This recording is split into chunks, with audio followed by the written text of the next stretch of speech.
"Wakey, wakey, today's the day you die." The door of the Nissen hut banged open and a voice called, "Mission today." I slid gingerly out of my cot and scuttled over to stoke the remains of last night's fire. Once I got some heat going, I called across to my co-pilot, Bobby, "Roll out, we're on." Bobby's job was to rouse the rest, Eldon our navigator and Whizzer Wisniewski our bombardier. The four of us lived in a gloomy, half-cylindrical, corrugated steel home with two other 432nd crews. The 432nd was one of four B-26 Marauder squadrons that comprised the 17th Bombardment Group. We'd been based near Cagliari since the end of 1943. There was very little talking as we pulled on long johns, wool shirt, trousers, and 2 pairs of socks. It's cold at 15,000 feet. My leather flight jacket had our squadron insignia on the front, a flying Grim Reaper sickle in hand. On the back were 2 rows of 10 bright yellow bombs and one of 3, representing 23 combat missions, along with the name of our marauder, Beautiful Betty. As the pilot, I had naming rights, and I'd named mine after the love of my life, Betty Moran. I had the usual pre-mission jitters. You have to believe that you'll get the job done and come home alive. But there were so many ways to die. It could be a blown tyre on takeoff, or an engine failure, or a mistake in the clouds during assembly. We flew in tight defensive boxes. Those were just the operational problems. There was always the flak. In my mind's eye, I could see the marauder in front of me take a direct hit from an 88 and just disintegrate. The crew lived in our hut. I helped gather their personal effects for shipment back home. Still, the B-26 could take care of itself. We had one .50 caliber Stinger in the nose. Whiz operated that. I had 4 forward-firing 50s in blisters under the cockpit, and there were 2 tail-mounted 50 cals plus a dorsal turret with 50s. But the main advantage was the Marauder itself. The B-26 was a medium bomber. Unlike the heavies who carpet-bombed from 25,000, we hit hard from treetop level, up to 15,000 feet. Legend had it that the Marauder was so accurate that she could deliver 2 tons of bombs into a pickle barrel. The original version killed so many crews that she was nicknamed the Baltimore Bitch. The accident rate led to design changes that made the updated version one of the fastest and most reliable bombers in the whole Army Air Corps. It was a little after 00:0500 and still pitch black when we jumped into a canvas-draped deuce and a half and found places on its uncomfortable wooden benches. I was staring into space as we bumped along. I'd done that a lot recently. When the truck stopped, Bobby nudged my shoulder and said gently, "Come on, Jed, let's eat." Eldon was the joker of the crew. He laughed and added in a sing-song voice, "Wake up, Jeddy, it's chow time." All 4 of us slid out of the truck and strolled into the officers' mess, which was alive with chatter from the other crews. The serving line was short, the fare was there some scrambled eggs in a ghastly shade of yellow, and a nice big slice of fried spam. Since it was a mission, we got all the coffee we could drink. I swore I wouldn't do it, but I pulled out her letter and read it one more time. Like most small-town romances, I'd grown up with Betty Moran. We'd met when she transferred into my 6th grade class. She lived behind me. So we'd stroll home together after school. Betty loved baseball, which was one of the many things I liked about her. I was slow on the uptake when kids started coupling up. That was mainly due to the fact that my little friend had developed into such a pretty girl. She had one of those heart-shaped Betty Boop faces, with huge blue eyes and cupid bow lips and dark hair in a bob. But it was her round butt, long legs and lithesome body that had all the fellows following her around like dogs. Fortunately for me, Betty knew what she wanted, and she wanted me. She never wavered. Whether it was my animal magnetism, which I heartily doubted, or the deep sense of camaraderie that we'd built up as kids, I quickly fell in love with her. Hence, we had one of those idyllic teenagerhoods. There wasn't a single day we were apart. We were in classes together, studied together, and hung out at each other's houses. Some people might get bored with the same old, but we thrived on it. Still, a little rain has to fall into everybody's life. Our mutual problem was Duke Williams. Duke was the king of the smooth operators. He wasn't exactly good-looking, but he was big and brash, with the confidence born of being the son of a rich man. Betty gave Duke a huge hard-on. So, Duke made it his personal crusade to take Betty away from me. He'd do all sorts of things, including showering her with attention and incessantly asking her out. She was always polite when she refused him, at least when she was with me. Duke also had a special thing for me. He might have been big and entitled, but he wasn't exactly gifted and he was bone lazy. I was smart and I worked hard. It wasn't just the teachers who noticed. So did Duke. Of course, Duke's attentions to my girl pissed me off, but he was a big, fat, slippery weasel. He never did anything overt, so I couldn't call him out without looking like a paranoid weenie. Most of the time I just heard mocking comments from him and his pack of ass-kissers. I ignored them. Because my only goal was to get out of that town. My folks wallowed in routine. My dad worked in a dairy. He was a manager, not a milkman. He loved his job and he wanted every minute of every day to be just like the one before it. My mother was a creature of habit too. She did things exactly the same way from time immemorial. If I saw Mum doing the laundry, I didn't need to look at my watch. I knew it was 9 o'clock on a Monday. I was different. I might have enjoyed the boring regularity as a child. But as I grew older, I began to sense the inherent futility of small-town life, and the thought of drifting into meaninglessness horrified me. If you want to see what I'm talking about, walk through your town cemetery. Do you know any of those people? Probably not. Still, they were once living, breathing human beings who thought they mattered. Newsflash. Very few people really matter, especially in a small town. Maybe I read too much. Maybe I was smarter than some. Maybe it's because I never really felt like I fit in. But I had a worldview that involved more than just getting married, raising kids, and being buried with a bunch of non-entities. I wanted a meaningful life. I actually envied the guys who only wanted to get laid. They had no goals, no dreams. Most were happy. A few were pissed at their lot. But none of them had the stones to do anything about it. Me? I had to make a difference. It was a curse. If I could use one word to describe myself, it would be pragmatic. I approach things analytically, and I've always been a problem solver. I don't know why I'm like that. Maybe it's genetic, or maybe I'm just socially retarded. But I never ask if the glass is half full or half empty. My only interest is in finding the right size glass. So, when the government offered a free pilot training program, I was one of the first to apply. It paid all the ground school and flight instruction costs for anybody willing to become an air cadet. There was even a commission involved. Of course, you had to join the army to get into the program. Still, it was a way to do something with my life, other than just drift into irrelevance. It was also a free education. Air cadet volunteers initially had to have 4-year college degrees, and I was only in my last year of high school. But they lowered the requirements in 1940, so all you had to do was pass a 2-year college equivalency test.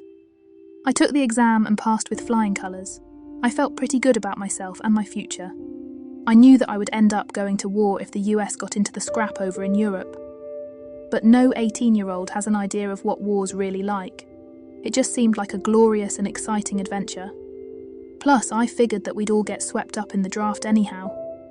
I was 1A like every other boy in town, and I knew that I would rather fly than walk. Like I said, I was clueless. Betty's view was the same as everybody else's in that town. She didn't see any reason why anybody would want to live anywhere but there, and she simply couldn't understand why I wanted to be a flyer. My argument was that I would have a valuable skill and a high-paying job. I told her, if I can't do anything special, or don't know anything useful, then the only thing I have left to sell is my time. And I don't want to spend my life working for hourly wages. She looked unconvinced, so I added, the faster I get a good-paying job, the sooner I can support you and we can get married. That sold her. Betty couldn't start making babies fast enough. Betty's life ambition was to have her own little brood, and she was keen on whatever got her to that goal the fastest. That fact would come back to haunt me. It was the night of Betty's 18th birthday. She was wearing a grey cashmere sweater that emphasised her big, perfectly shaped tits, and a pleated skirt that showed off her slim, rounded calves. She had the obligatory pearl necklace that every girl wore, and her thick, light brown hair was pinned back by 2 red barrettes. She looked like a cocker spaniel. We'd done the presents and cake, and the party was settling down for an evening of drinking and conversation. Betty looked as bored as I felt. I nodded toward the French doors, and we walked out onto the back lawn holding hands. Her perfume was giving me a hard-on. We lived in an affluent neighbourhood, and our property adjoined across a little tree-lined creek. There was a bridge over the creek that led into a small hedged-in side yard with a gazebo. I took her hand and we strolled over to sit on the big bench facing the creek. It was humid. You could hear the burbling of the water and the chirping of the katydids. Betty plastered herself against me when we sat. Her proximity filled my heart with peace and happiness. But I needed to get something important out of the way. I thought I knew the answer. Even so, I was nervous. I said, "Betty, I've loved you since we were kids, and I'm worried about what will happen when I have to leave for pilot training." She looked upset, like she thought I was going to break up with her. She said with measured seriousness, "I love you too. I will always love you. I can't imagine being with anybody but you. Why are you asking me this, Jed?" I said, "Because I want you to accept something." And I produced the ring box. It was a 1/4 carat diamond, all I could afford at the time. Her eyes softened. She bashfully held out her finger, and I slipped the ring on. She held it up to look at it sparkling in the dim light. She said nothing. Then she turned and grabbed the back of my head and dragged me into a passionate open-mouthed kiss. That answered the question. She lay back on the bench, eyes glittering with a strange new emotion, and said simply, "I want you." It didn't matter that both of our parents were less than 100 yards away. This was a private spot, and the Rubicon had to be crossed. I gathered her to me and kissed her. She moaned with the sensation. The primal strangeness of that sound was incredibly stimulating. We were still dressed, but she had hiked her skirt up. I put a hand on one of her big pneumatic tits as we continued to kiss, and she moaned a bit louder. Her breathing accelerated as I squeezed and manipulated her boob. There was now a hard point that I could feel through her bra. Her legs began to thrash, and she said through gritted teeth, "Touch me." I was a virgin, but I wasn't stupid. I knew what she was asking. So I moved my hand down the length of her body and under the waistband of her panties and fell into the gap between her widely spread legs. It was alien territory and intimidating at first. The whole area was hot and slippery, and there was a pheromone smell. I had gotten a hazy concept of female genitalia from a furtive attempt to beat off using my parents' copy of Grey's Anatomy. Yes, I know, that's pathetic. But I was a horny teenager, and it seemed like a good idea at the time. Thus I knew about the lips, but there was a strange little bump that made her grunt with sensation. I moved further down that hot and slippery crevice and found my destination. Betty groaned and began to thrash. The sense of intimacy that I got from putting my finger in my childhood friend's most secrete and intimate place nearly made me come. In concept, I knew what to do. I was 18 years old, for God's sake, and guys talk. But we were both so inexperienced that it took a lot of fumbling before I could get my pants down, her panties off, and me properly positioned. Betty had entirely lost it by that point. She had always been so shy and reserved. Now, she was desperately whispering, "Put it in me. You have to put it in me." At that point, I had my cock in my hand, and I knew where it was supposed to go. So, I put it at her opening and began to push. Betty was so well lubricated that the head slid right in, even though she was incredibly tight. I encountered the expected obstruction. I pushed, there was resistance. She gave a shrill little shriek, and then I glided rapidly to the top. She let out an unearthly groan of pure sensation. I waited for a second while she gathered herself. At first, her beautiful blue eyes were round with distress. Then they clouded with lust and slowly rolled up in her head. She now engulfed me in every place. Her arms were clasped tightly around my neck. Her legs were gripping me like she was riding a horse. And of course, her secret place was clutching and churning around me. The heat and silky wetness was incredibly stimulating. Too stimulating. It felt like a blockbuster exploded in my loins. The problem was that occurred an embarrassingly short period of time after I'd entered her. I gave an unearthly grunt and groan and emptied myself. That set Betty off on a sequence of bucking and gyrating manoeuvres, accompanied by muffled shrieks. My weapon had discharged, and I expected it to shrivel out of her, but Betty's continued gymnastics kept me harder than an iron bar. I was moving with her. That was just instinctive when suddenly she stiffened, and I could almost feel the cargo shift down there. It was like a rumble in her loins. Her passage gripped me, and then she began to mutter, "Nya! Nya! Nya! Oh, my God! Ah-ha!" And it sounded like she was choking to death as her legs thrashed. To say the least, our first orgasms were memorable. Betty finally went completely still. I remained buried deep inside her, hard as titanium. I knew I might have knocked her up. I didn't care. I gazed into her eyes and said, "If that made you pregnant, then so be it. If we started a family earlier than planned, then more the better. All I care about is that you are truly mine." Her face lit up with joy and she threw her arms around me. She said, "I am yours for the rest of our lives and I will happily bear your children. I love you so much." There were no babies produced that evening or any of the many times afterward. As things turned out, that was probably fortunate. Our plan to marry after high school went up in smoke on the afternoon of December 7th, 1941. That's the problem with plans. You never really know what the future holds.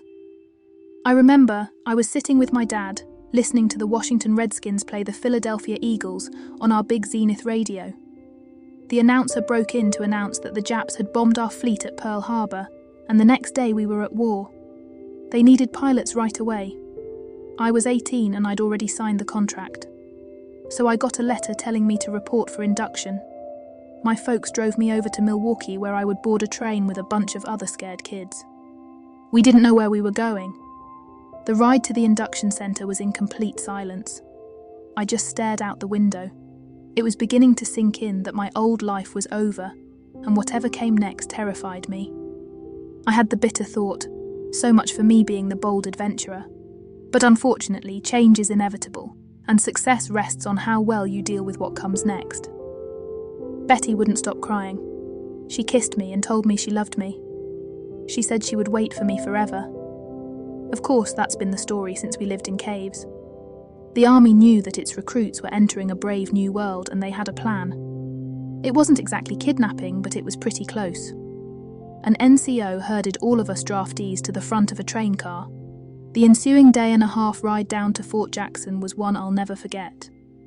The NCO was sitting in the back trying to make time with a pretty little Southern belle, while the rest of us just stared off into space, lost in our thoughts and numb with shock.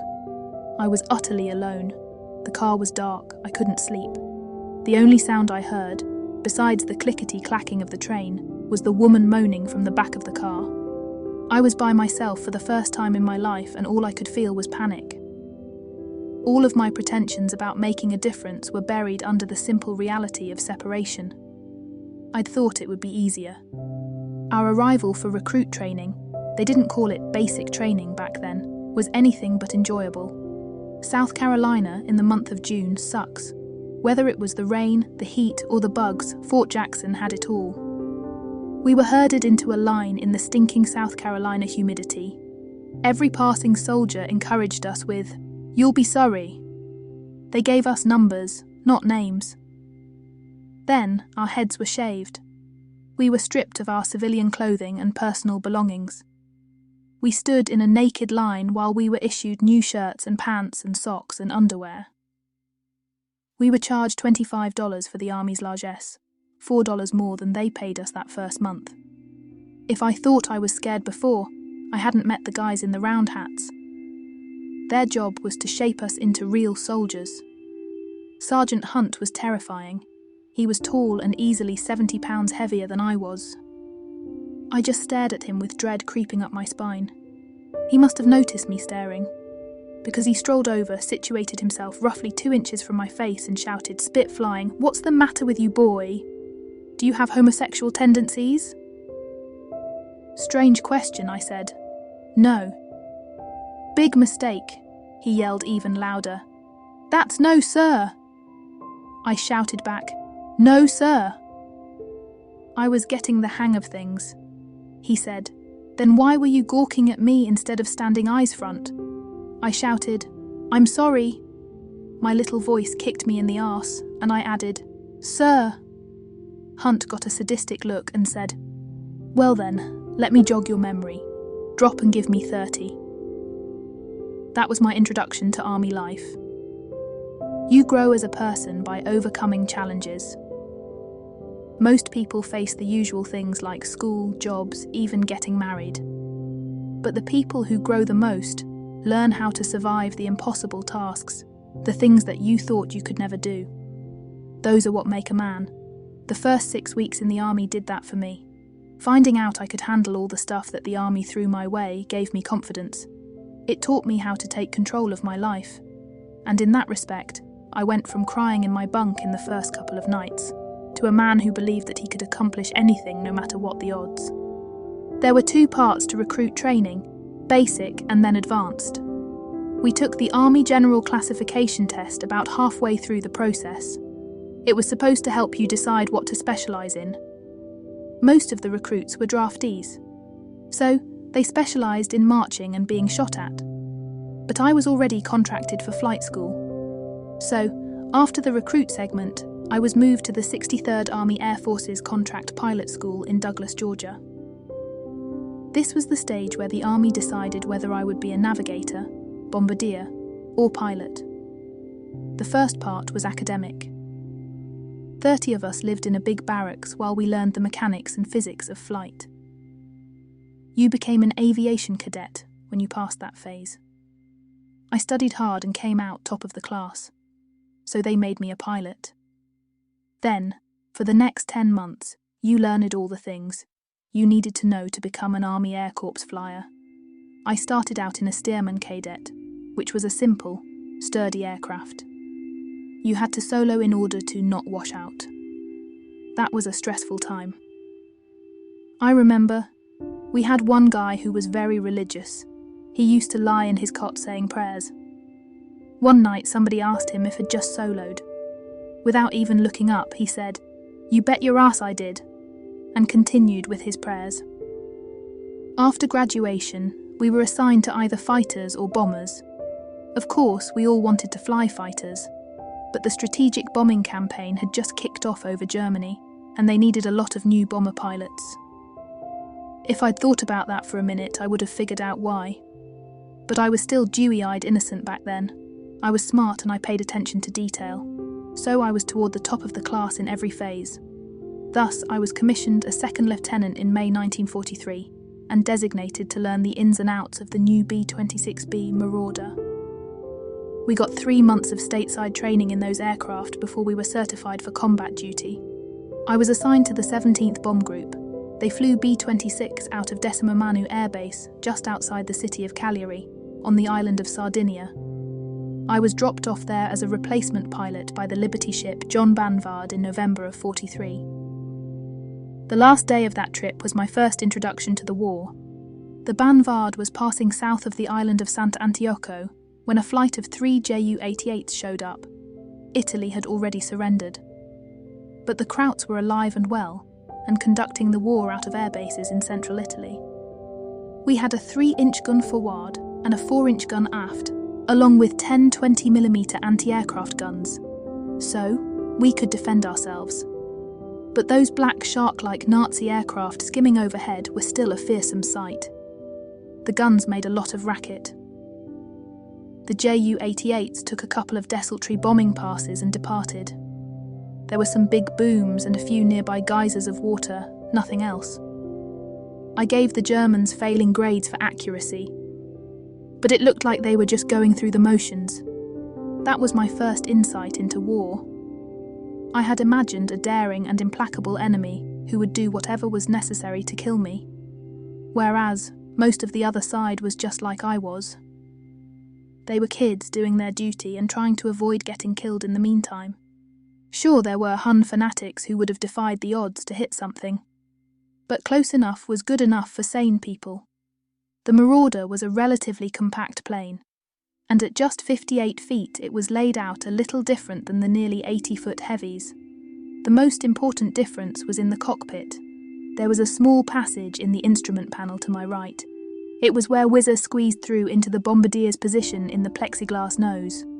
The passageway began at Bobby's left knee, so Bobby only had a wheel, but no rudder pedals. Eldon sat behind a bulkhead aft of the cockpit. The tunnel, dorsal and tail gunners sat behind the bomb bay in the back. Needless to say, it was tight. I'd been in Bobby's seat for the first 10 missions. Those were primarily milk runs over the landing at Salerno. The people on the beachhead were getting all they could handle from the Germans. We were throwing every available bomber at them to break open the lodgement, including the heavies. But it was the low-level bombing of the B-25 and B-26 crews that killed the German armour. We were just across the Tyrrhenian Sea on Sardinia, so we were flying a couple of sorties a day well into September. The Marauder could carry 2,000-pound bombs in the forward bomb bay, but we were loaded with smaller, anti-personnel and anti-armour ordnance on those trips. Our 4 blister machine guns also let us strafe the Nazi formations, and those passes wreaked havoc. I was promoted to the pilot's seat when Captain Morrison was rotated home after 35 missions. I also got a second silver bar with the move. Morrison was a good mentor, and the crew was top-notch, so the transition was relatively painless. That was when Bobby came on board.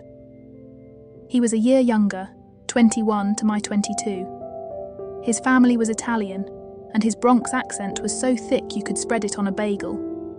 He liked the Sardinian girls, and they liked him. Me? I lived for V-mail. There was a letter from Betty in every batch. It was mainly homesick-inducing stories, with a lot of breezy gossip about life on the home front. A piece of news that I didn't like was the fact that Duke had been classified 4F. It seems that poor Duke suffered from the dreaded malady of flat feet. He regretted being unable to serve his country, but he was doing his part working at his father's bank. Perhaps that was the reason why Betty's letters began to come less frequently. Then the final one put the stake through my heart. I wrote Betty whenever we were stood down, but we were flying at least 3 missions a week and sometimes 5 or 6. We had been spending the winter bombing the Krauts on the Gustav line. The Marauders and Mitchells were the only really effective way to deliver the stuff that the Brit and American ground pounders needed to crack that nut. The heavies lacked the precision. After we flattened the old Benedictine Abbey at Monte Cassino in February of '44, things began moving up the peninsula. Still, it was slow going. Then, for some reason, we shifted our focus. We started hitting the rail yards in Marseille and Toulon almost daily in April and May. The events of June 6th answered the question about why we were doing that. Interdicting railways made a lot of sense now that our forces were fighting their way out of Normandy. But at the time, I couldn't understand why we were wrecking rail junctions in places like Limoges and Clermont-Ferrand. Everybody in the briefing room gasped when they pulled the curtain back. Today's mission was to 2 big marshalling yards in Lyon.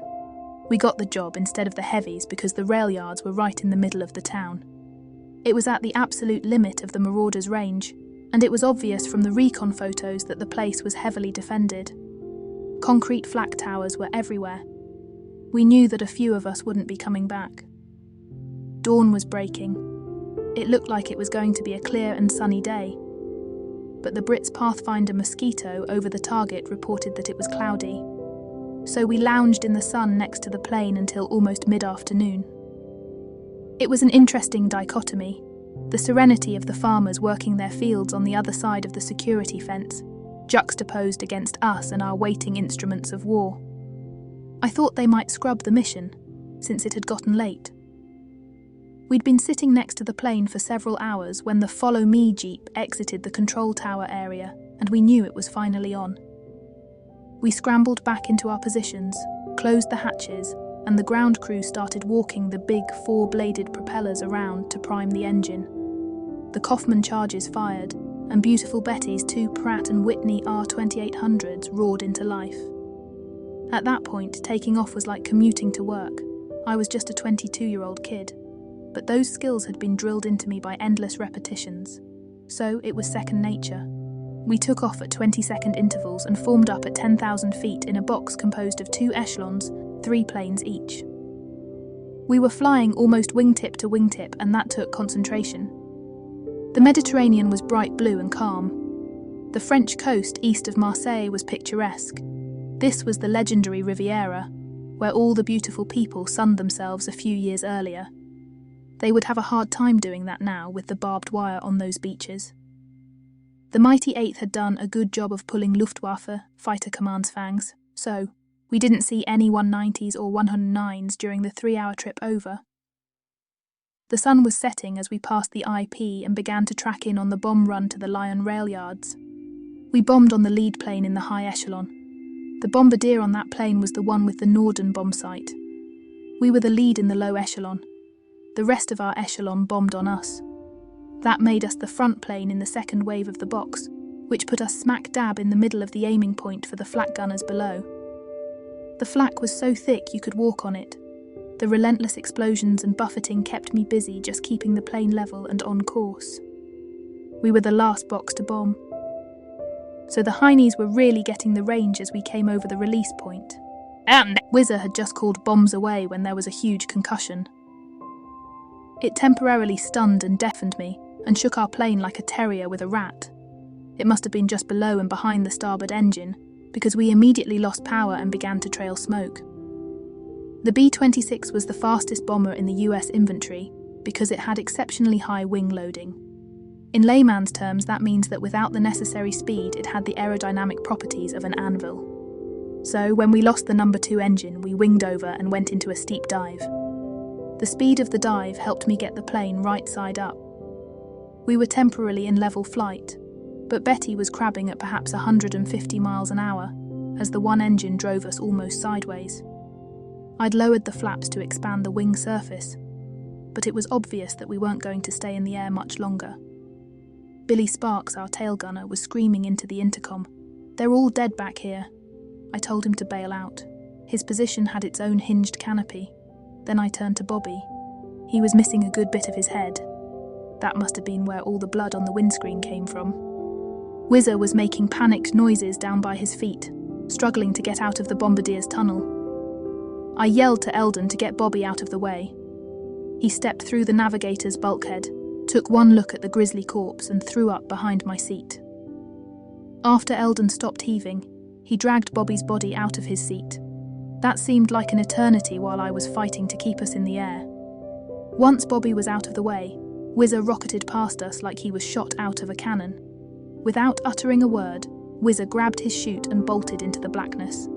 The bomb bay was still open. Eldon snapped his chute on and threw himself out right behind him. Now, it was just me and Betty, and she was mortally wounded. They might have called her the Baltimore bitch, but she'd been truer than the one I'd left behind.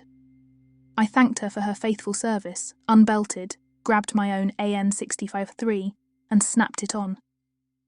I still had Betty's letter in my pocket as I stepped into the void. There was darkness. I pulled the D-ring. There was a loud crack, a few moments of dangling, and then oblivion. I must have been very close to the ground. I came back to consciousness hanging in a tree. It was pitch black. I was momentarily confused. All I could hear were crickets and frogs. There were strong, earthy smells. Then the awareness came rushing back. It was like waking up from a nightmare only to discover that it was actually your new reality. I was in a state of shock. My natural tendency to problem solve saved me. Even as I was hanging there, I began to think through the situation. First, I knew I had to get out of the damn tree. It took a couple of minutes of cautious struggling to unbuckle the parachute while slowly rotating in the branches. I was unhurt, except for a goose egg and a few scratches. I must have gotten those when I came crashing through the top of the tree. I had an escape and evasion package and a first aid kit clipped on my parachute harness. They issued those to every flyer. The first aid kit had basic medical supplies. The escape kit was more useful. It had a booklet with handy French phrases, a compass, and more importantly, a map and a sheaf of French francs. And of course, I also had a .45 secured in a shoulder holster underneath my leather jacket. Most pilots had one of those. I cautiously dropped to the ground. It was a humid night, moonlit and featuring a noisy chorus of bugs. I was in a forest on a steep hill, with a little town in the valley below. I could see its lights, but I had no actual idea where I was. I knew the Germans would be looking for me. Hence, the first thing I had to do was get away from that place.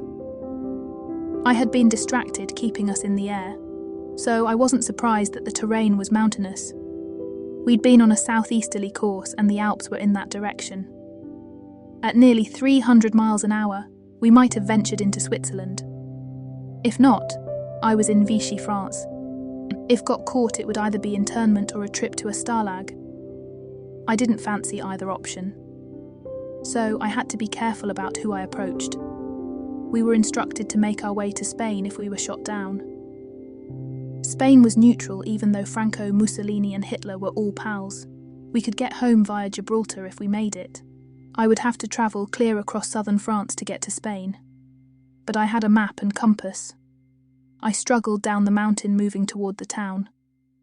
The first thing I encountered was a large house. It was situated on the other side of a clearing at the base of the mountain, and it was surrounded by outbuildings and smaller houses. My watch had survived the crash, and it told me it was 10:30 p.m. My first task was to find new clothes. I was hoping to pay a French farmer for an outfit that would let me blend in. I was wearing my flight jacket and the 2 layers that were designed to protect me from the cold at 15,000 feet. It made me look like a billboard with "Downed American Flyer" on it. It was also at least 80 degrees in that hot night and the wool was starting to itch. The house and all of the surroundings had a haunted look. That was strange since it was a substantial place. It looked like it might have once been a hotel. Of course, nobody knew what the Nazis might have done to the occupants. Maybe they'd relocated them for some reason. I stayed in the shadows as I crept through the last of the forest and across a wide garden, which didn't appear to have been tended recently. The days that I'd spent hunting deer with my dad stood me in good stead as I surreptitiously crept across the open space. I got to the back of the house and found the door had been kicked in. That probably explained the lack of occupants. The door was hanging by one hinge. I moved it aside and carefully made my way into the dark building. It was pitch black in there. I had a choice. There was a survival flashlight on my harness. Did I turn it on and risk revealing myself with its bright beam? Or did I try to explore this apparently abandoned place in the dark? My next step made the decision for me. I kicked a bottle and it rolled noisily across the floor. It startled me so badly I nearly shit myself. I heard a noise as I fumbled out the flashlight. It sounded like a rat skittering away. My heart was beating faster than it had in my last moments on the plane. I had the passing thought, was that only 2 hours ago? I found myself in what had probably once been a kitchen. There were cupboards and pans, and what looked like the remains of a meal. There were big candles just lying unused on a sideboard. I had my ubiquitous Zippo with the squadron insignia on it. I killed the flashlight and lit one of the candles. The candle gave me enough light to look around and it wouldn't attract as much attention. I carefully moved into the next room, which was full of long tables. It was bigger, like a mess hall. It was empty and many of the chairs and tables had been knocked over. It looked like there had been a fight in there. I was looking for a bedroom or any place where there might be some discarded clothing. There was a flight of stairs. I noticed a stitching of machine pistol bullets across the wall of the staircase. There wasn't any blood. So, maybe somebody had fired into the air to get people's attention. There was a hall at the top, with rooms off it, like a dormitory. I crept into the largest of the rooms. It made up perhaps a quarter of the upstairs. I was still cautiously feeling my way along. There were lots of beds, with covers scattered everywhere. The only sound was the creaking of my footsteps. Still being cautious, I crept slowly toward a huge armoire that was situated on the back wall opposite the windows. It was an ornate piece, made of mahogany, and seemed to serve the purpose of an actual closet for the room. There had to be something I could wear in the armoire. I would hate to give up my stylish leather A2. But I would hate sitting in a POW camp even more. I cautiously reached for the handle of the armoire, and it emitted a huge sob. I yelled in surprise and stumbled backward, dropping the candle. There was a frantic minute as I stamped out the little fire. Then I said shakily, "I'm armed. Come out of there with your hands up." It was a bluff, but it was all I could think of. A terrified voice said, "S'il vous plaît, ne me faites pas de mal." I had no idea what that meant, but I could tell it was young and female. So I turned on my flashlight and opened the door. There was a pitifully huddled shape cowering beneath the clothes. My first glance registered a thick mass of dark curly hair with a little gammon face, age indeterminate. There were huge dark eyes, a slim pointed nose, and a wide mouth in a round, almost childlike face. She said, pleading, "Ne me tuez pas." I had no idea what she had said, but she was obviously terrified. I pointed to myself and said softly, "American." I fumbled out my phrasebook and said, "Mon avion s'est écrasé et je dois me cacher." According to the book, that meant, "My airplane has crashed and I need to hide." I'm sure I butchered the pronunciation, because she hesitated for a second. Then she got a confused look on her pretty little face and said in decent English, "You want to hide an airplane?" Then she got an expression of understanding and said wonderingly, "You are an American flyer?" It was like I'd just ridden up in shining armour. Some of my tension evaporated. I blew out a relieved breath and said, "Thank God you speak English." I meekly added, "I obviously don't do so well in French." Then I said hopefully, "Why don't you come out of there and we can talk?" While I said that, I was using my flashlight to hunt up and relight the candle. She hesitated for a few seconds. Then she started to cautiously creep out of the armoire, never taking her eyes off me. It was like she was approaching a coiled rattler. I got the candle lit and turned to face her. It was the first time I had gotten a good look. She was a waif-like little woman, small, delicate, almost doll-like in her perfection. I could tell from her round hips that she wasn't a child, as I'd first thought, although her age was still indeterminate. She was wearing a white linen dress that came down past her knees. It was wrinkled and had dirt and smudges on it. She had evidently been wearing it for a while. She was barefooted. She was still clearly terrified. Her big brown eyes in her round little face were enormous, like a little doe about to bolt back into the forest. Her chest, which she had covered by her crossed arms in a protective gesture, was heaving in fright. I had to say something. I tried to sound as unthreatening as possible as I said, "My name is Jed Sharp. I was shot down near your village. Can you help me?" Her eyes flashed angrily. She gestured down the length of her frail body and said, in almost accentless English, "How do you think I can help you?" Now that was puzzling. I tried to explain. "I have to find something to wear that doesn't identify me as an American. Are there clothes in that closet that I can borrow?" She reacted like I was going to steal them. "So," I added, placating, "I'll pay for them." She turned, gestured dismissively toward the clothing and said bitterly, "Take whatever you want. They won't need them in Drancy." I had no idea what she was talking about, and it would be another year before the name Drancy and the concentration camps surfaced. I said, continuing to try to sound courteous and friendly. "I'm going to take a look. Please don't run while I'm doing that. I'm in trouble and I really want to talk." She looked disdainful. It was like whatever was worrying me was nothing compared to the trouble she was in. Then she seemed to decide. Her face softened, and she said almost kindly, "You can look while I hold the candle. It must be unsettling to be down here in the middle of it all, not flying above it." It was the first indication that the ice was beginning to melt. I hunted through the many simple articles of clothing and found a shirt and pants that more or less fit. I even found a floppy old fedora. I left my uniform balled up in the back of the armoire. But I reverently hung up my beautiful Betty jacket. I wanted to memorialise the life I was leaving behind. I turned to her and said, "How do I look?" She said with the first hint of a smile, "Like Tom Sawyer trying to masquerade as a Frenchman." That was a very sophisticated and clever thing to say. I said, puzzled, "How do you know all these things? Why do you speak English so well?" She said, growing impatient, "I'll explain later. First, I must attend to the children. That was what I was doing when you frightened me up here." She turned abruptly and walked out of the room. I was thinking to myself that this was a very strange woman. I followed with the candle, stumbling over things as I went. She seemed to be able to see in the dark as she danced along barefooted. Her slim legs and shapely calves looked glorious in the candlelight.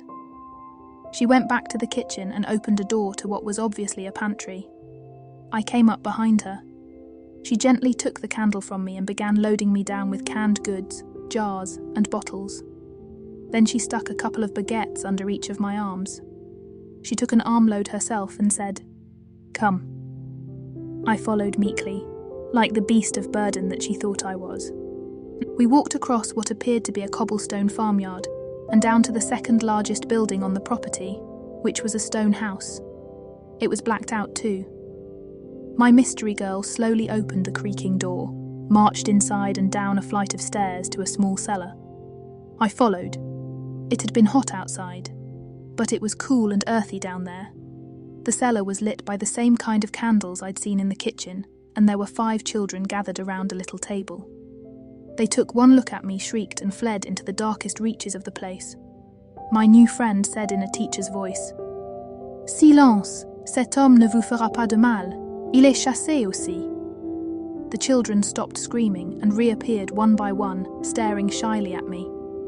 The woman said to me in English, "They all speak English. That is what we teach them here." Then she turned to the children and said, "This man can help us, but he doesn't speak French. He only speaks English." They all nodded sympathetically. She added, "So you must all be patient with him." I felt embarrassed. I was the adult and they had to do the translating. I could see that my new friend was getting closer to her normal self. The presence of the children seemed to inspire that. She said, "It's late and I must feed them. We can introduce ourselves as I do. I will explain our situation later." Then she turned and began making sandwiches from a baguette and the big jar of strawberry jam I had been carrying. As she worked, she pointed to each child individually, starting with the youngest. "This is Josette. She is 5 and she is very brave. Aren't you, Josette?" Josette had fluffy blonde curls and blue eyes. She looked up from her sandwich, jam all over her face, gave me a dimpled smile and said gravely, "Oui." My friend turned to 2 slightly older girls who were obviously sisters and said, "These are Edith and Charlotte. They are twins and they are 8. They are very good girls who help me with all the chores." The twins were dark-haired and scrawny, with long pigtails and skinny legs. Both of them looked at me timidly. I smiled at them and they both lit up with grins. Then she turned to the 2 oldest. She said, "This is Madeline and her sister Natalie. Madeline is 13 and Natalie is 15. Natalie is my assistant and she and Madeline help me with the other girls." Both were dark-haired, small-statured and dark-eyed. The oldest was clearly budding into womanhood. They gave me wary looks. They were older and they'd learned to be suspicious. Finally, my new friend said, "My name is Suzanne Milhard, but everybody calls me Susie. I am 22 and I am the teacher here." That explained the girls and her, but not the situation. The 6 of them were clearly hiding, and they were all carrying around various levels of anxiety, except Josette, who was very brave. That is, as long as she had unrestricted access to jam. They were all too precious for words. I like kids and I had a lot of experience with Betty's 3 little brothers and sisters, so I lowered myself into a chair to make myself seem less intimidating. I tried to exude empathy as I said, "My name is Jed, and I am also 22. I used to be an American flyer. Unfortunately, I had an accident and I don't have an airplane anymore, so maybe we can help each other." The girls immediately huddled, conversing in rapid-fire French. Susie said, "They are trying to decide whether you are telling the truth, whether they can trust you." Finally, Natalie, who was clearly the leader, stood solemnly in front of me and said, "We believe you. You may join our group." I hadn't felt that honoured since I was given my pilot's wings. Once the girls had eaten, they wrapped themselves in blankets, which had clearly been scavenged from next door. Edith and Charlotte fell asleep hugging each other. Josette was cuddling a ratty old teddy bear. Natalie and Madeline bedded down next to where Susie slept, like loyal aides de camp. Susie told me the grisly story after the girls had fallen asleep. We sat on the 2 largest chairs in the cellar and talked. Her perfect gamine face with its huge brown eyes glowed in the candlelight. Audrey Hepburn popularised that look a few years later, but Susie invented it. Her story explained a lot. Her father was an American. That was where the command of English came from. But she grew up in Paris. She was Jewish, and her family was very wealthy. In 1942, she had used some of her money to establish a refuge to hide Jewish children. I said, puzzled, "Why would Jewish children need to be hidden?" She said grimly, "None of you Americans have the slightest idea what the Nazis are doing to Jews in occupied France." Susie added grimly, "Even though we thought that Izu was out of the way, the local collaborationists told the Nazis about us, and the Gestapo appeared one day. They took every last one of the children and their caregivers up to Drancy for processing to the camps." I said confused, "What camps?" She looked at me sympathetically, like I was just too naive, and said, "They're called concentration camps. That's where they take the Jews and any other person they want to make disappear." I had no concept of what she was talking about. "Don't judge me. Civilized people simply didn't act like that." She gestured at the 5 sleeping angels and said, "When the Nazis came, I was on a field trip with my girls up on the mountain, so they missed us. It was brutal. The Gestapo herded the children and staff out into big trucks and drove them away. Everybody was crying and wailing. It was pitiful." I must have looked appalled. She added with sorrow in her voice, "We hid until we were sure that they'd all gone. Then we came down. We have been living in this cellar ever since, trying to decide what to do. The thought of those 5 dear little lambs being herded away to some sort of prison wrenched my soul. No wonder Susie was so frightened when I stumbled on her. I digested it for a minute. The situation was clear. We were all in deadly danger if the Germans spotted us. I was perhaps a little less imperiled than the girls, since the POW camps sounded more humane than the other kind. But neither of those options were ones that either of us wanted to explore. I said, "Do you have plans? You have to escape somewhere." She gave me the standard Gaelic shrug that communicated what a bitch life could be. I gazed at her thinking. Then I had an inspiration. I said, "Here, look." I pulled out the silk map of France that was tucked in my escape kit, and I laid it on the table. I said, "Where is Izu?" She studied the map, brow furrowed and pink tip of her tongue sticking out between her luscious lips. Then she put her finger on a spot on a loop of the Rhone River and said, "Here." My heart sank. Geographically, we were right in the middle of France and as far to the east as you could get. The escape route for downed pilots was south and west. I might be able to avoid detection, even hitch rides with friendly Frenchmen. But there would be no going to Spain with 5 children in tow. I had already made up my mind that it was all or nothing. The thought of leaving brave little Josette and her dimples, or the twins and their shy smiles, to the tender mercies of the Gestapo, was just intolerable. Of course, there was also the beauty of my new companion's winsome face, with its huge brown eyes and the thick mop of curly brown hair. Don't get me wrong. My thoughts were totally non-sexual. I was off women forever. The Dear John letter from Betty had ensured that. It was the courage of Susie's commitment to the children, not her looks, that sold her to me. She could have easily fled, just abandoned the children, and walked into any town. They were the target. Susie looked like every other citizen of France. People might have noted her beauty, but they'd have thought nothing of her presence. However, they'd have immediately noticed Susie if she were accompanied by a gaggle of unrelated little girls, and you couldn't trust a soul in occupied France. That was the one thing that was certain. So, Susie had chosen to stay with her little charges, holed up in this cellar, did her best to take care of them, and prayed for a miracle. I was that miracle, no matter how pathetically ill-prepared I might be. It was obvious that we would have to move sooner than later.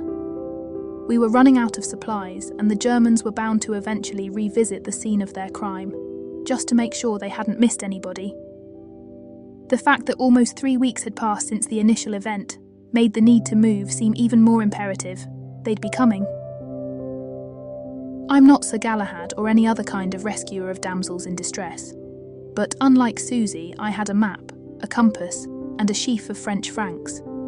It was 60 miles to Switzerland, while it was 500 miles to Spain. I knew that I would be interned if I walked into Swiss hands, but it was our only chance. On the plus side, even if they locked me up, 5 little girls and their courageous protector would survive. I would make that deal in a heartbeat. I didn't even have to think about it. Of course, I wouldn't explain what the trade-off was. Susie probably wouldn't let me do it if I did. Her captivating brown eyes were luminous in the candlelight as she looked at me and said gently, "What do you plan?"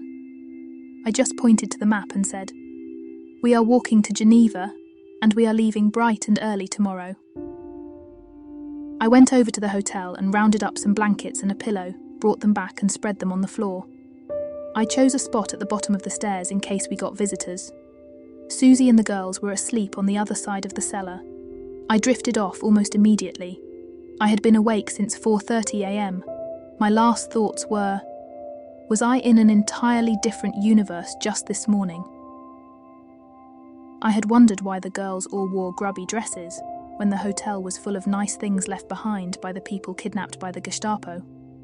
I learned why when I told my little crew that they should go over and equip themselves with everything they needed to travel. Natalie said dismayed, "But Monsieur Jed, those things belong to our friends. We cannot take them." Josette scolded me gravely. "Oui, you should never steal from other girls." Her dimples just killed me. I laughed and said with the love I was starting to feel for all of them, "We are going to walk a long way and you will need some of their things to get there. But I will leave money. So, your friends can buy nice new things when they return." Susie and I both knew that whatever I left behind would never be claimed. But 50 francs was worth the price if it bought a clear conscience for my 5 upright little companions. Then it hit me. I looked at Susie and said, "Is that why you're still wearing the same dress? Are you doing it out of solidarity with them?" She said, "Yes, we are all for one and one for all here." And she smiled at the girls. Needless to say, the 3 musketeers are French. So we packed what little things we had. All of the girls had keepsakes wrapped in hankies, mementos of their families, lockets with pictures. It was heart-rending. And of course, Josette had her precious bear. Our abandoned hotel was up the road a slight distance from the village. It was unlikely anybody would notice the 7 of us rummaging around in it, but given the stakes, it was better to be safe than sorry. So I went first and did an extensive recon of the area. The collaborationists were looking for girls.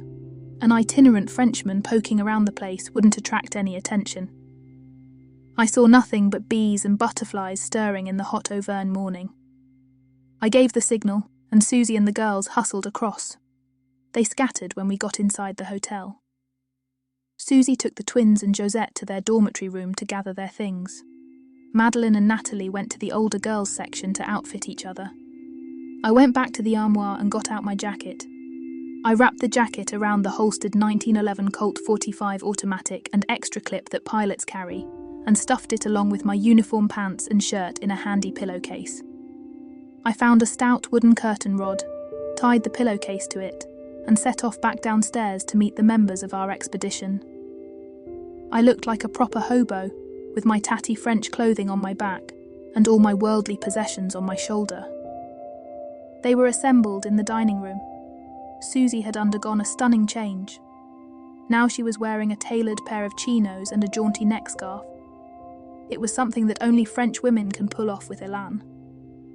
She was tiny, perhaps 5'1" and 110 pounds, but I could see that she had long, shapely legs, round hips, and the front of her heavy chambray shirt was pushed out further than I had anticipated.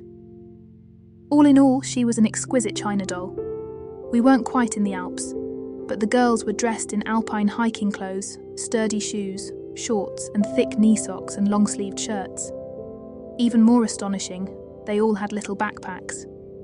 I said, amazed, "They look like they've done this before." Susie smiled fondly at them and said, "All the girls know how to hike and what equipment to bring. We would go into nature as much as we could before the Nazis came. We'd camp overnight in the upland meadows and gather the mountain flowers, edelweiss, even crocuses and primroses when they were in bloom." She added bitterly, "That was what we were doing on the day the Gestapo arrived." I looked at them and they were all gazing back at me with anticipation and hope. I was their salvation. It scared the shit out of me. My responsibility for a bomber crew was one thing. The thought of losing one of their precious little lives was in an entirely different cosmos of horror. Then there was their teacher. I don't suppose it would be strange for me to be attracted to such a beautiful, bold, and strong-minded woman. I couldn't help contrasting my new companion's exotic good looks and her strength with pretty Betty's girl-next-door appearance and self-indulgent spirit. Betty said it was my fault. It was as if she thought I'd chosen to linger in the middle of a war. So she had turned to the guy who would give her what she wanted. Maybe Duke had changed. She said he had. But I doubted it. All I knew was that the love of my life had traded my little diamond for the opportunity to become a smug banker's wife. It broke my heart and utterly destroyed my confidence. How could I have been so totally wrong about Betty's personal integrity? It made me question what love was all about. It made me think that I would never have a close relationship with a woman again. Of course, when I thought about it, and I'd thought about it a lot, I realised that the only thing Betty and I had in common was proximity. We were both relatively good-looking kids, but our attraction to each other was one of familiarity and habit more than a sense of mutual respect. There was never a deep-down regard for the other person's wishes, a willingness to face the vicissitudes of life together. But of course, Betty was just a child and so was I. We were fully grown physically, and we could do all the things adults could do, including fucking each other. But we hadn't been tempered by life. Neither of us had gone through the trials that build strength of character. Getting yanked out of my familiar world by the army had given me plenty of challenges. It also gave me the seasoning to shape a new version of myself, a person who had a better grasp of the essentials, like commitment, honour, and duty. On the other hand, Betty had continued living in the uncomplicated world that she was born into. There were no challenges to face, no tough tests to form her into a stronger, better person. Betty might be 22 like me, but the world, for her, was an endless array of meaningless events taking place a long way from her doorstep. They didn't affect her, so she remained self-centered, like a child, rather than evolving to a more adult understanding of things. To be honest, during our teen years, I'd never thought about world events either. There wasn't any reason to think about them. In fact, the very thing that I was trying to avoid, the limited life of a small town, had kept me from seeing that events occurring a half-world away would inevitably touch me. Admittedly, if you grow up in a sleepy little town in the middle of nowhere, the harsh reality of global warfare is hard to grasp, and intellectually, it's a long way from small-town Wisconsin to the places where titanic social, economic, and political forces were being unleashed. Yet we could fight the Nazis in Europe, or we could fight them on Main Street. But we would eventually fight them. Consequently, the blissful ignorance of the people back home might be understandable. But it wasn't forgivable, at least for those of us who got the Dear John while we were in harm's way. It takes a ton of psychic energy to deal with the ever-present reality of untimely death, and you're likely to take your eye off the ball if you lose hope. I mean, what's the point if you've got nobody to come back to? Right? That's why it's an especially selfish act to pull the emotional rug out from under somebody who's living day to day. So fuck 'em all, if basic moral tenets like loyalty and duty don't mean anything to you. But make sure that the person you're betraying doesn't find out until they've returned home safe and sound. You are already a sinner. Don't add murderer to your list of crimes. Now, I was stuck in the middle of hostile territory, without the ability to speak the language. I should have been huddled in a little quivering ball of self-pity sucking my thumb. The reason I wasn't was standing right in front of me. I had 5 little girls to protect and a steadfast woman to make me into a better man. The right woman will do that for you. It's the confidence, or perhaps the proper term is trust, that facing adversity builds into a couple. I'd known Susie for less than 24 hours, but I was absolutely certain that we would face this together and do the best we could for better or for worse. I also realised that I had never had anything like the same feelings about Betty. I knew that she cared about me, but I always had the sneaking suspicion that she cared about herself a whole lot more. I knew for a fact that Susie would sacrifice everything for the children, and I was coming to the grudging realisation that I would sacrifice everything for her. You can call me a small-town hick if you like. But my belief in this woman was both puzzling and reassuring. How had it happened so fast? Perhaps it was the dire circumstance. Maybe it was the innocence and purity of the girls. Maybe it was just Susie's huge, dark, fathomless eyes and her lissom body. Whatever it was, it put spine in me, and I knew I would die before I would let any of them down. I had my map and compass, and I could see that the most direct route to the Swiss border was almost due northeast. There was a road that went past the hotel and into Izu proper. Then it headed out in the right direction through the rugged terrain of the Auvergne-Rhône Alpes.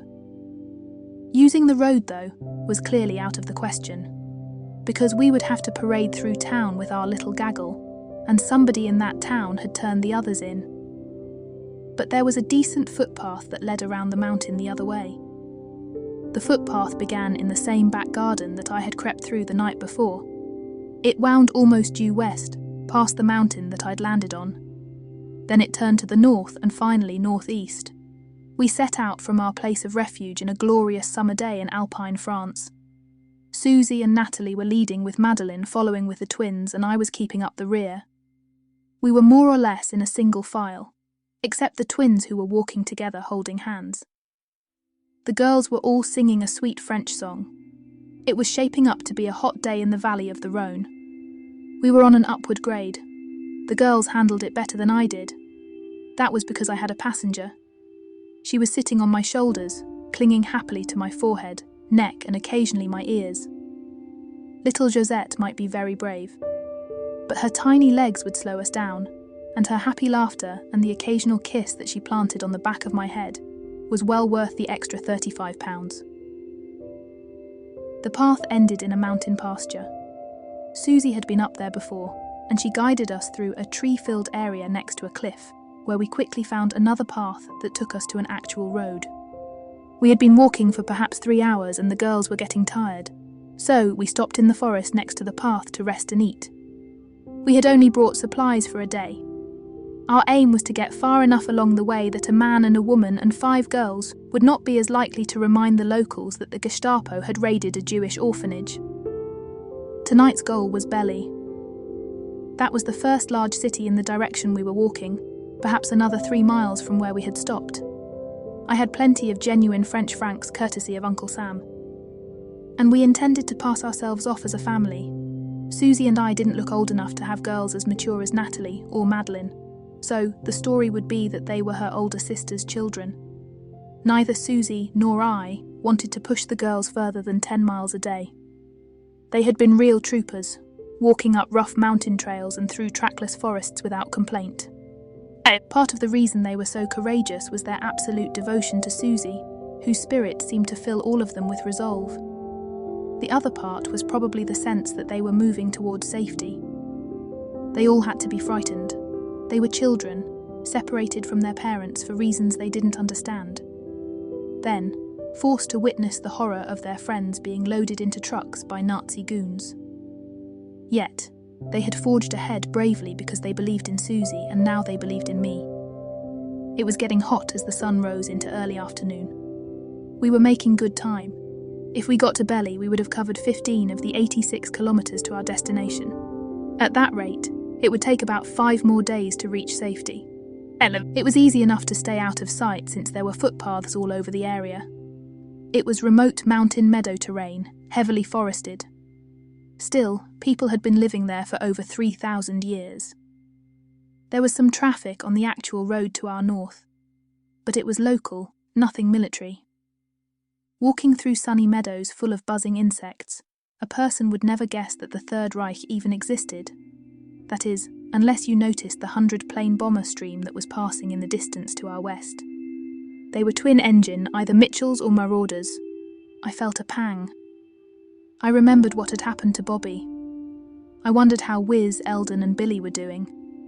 That was only 36 hours ago. I looked at Susie. She was staring at me with deep sympathy and something else. We reached Belly as the hot summer day was turning to cool dusk. It was a big place, much larger than any of the villages we had passed. We almost immediately encountered a farm. It was on the outskirts of town, far enough from anything involving the town authorities to be a threat.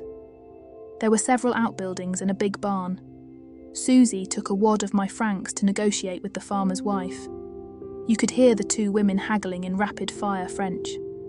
A man emerged from the house while that was happening. He was skinny with a pronounced Adam's apple and the look of a person who spent a lot of time outdoors in a field. He walked up to me and said affably, "Bonsoir, monsieur. Comment était votre voyage?" I was frozen in fear. Even if I knew what he'd just said, I would expose myself as an American if I opened my mouth. The guy was clearly not a member of the Milice Française, the Vichy police. So, he himself was innocuous. But he was bound to talk. That was when I heard a sweet voice whisper in my ear. "He asked you how your journey was." I nodded amiably and made the universal so-so gesture. I tried to make it look like we were in the same club. He was a family man. He knew how it was, travelling with the wife and kids and all. He grinned and said, "Bien. Et j'espère que vous apprécierez votre séjour avec nous."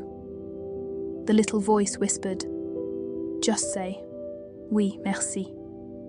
I said that, exactly as Josette had pronounced it, and the man turned and ambled back into his house, scratching his arse as he went.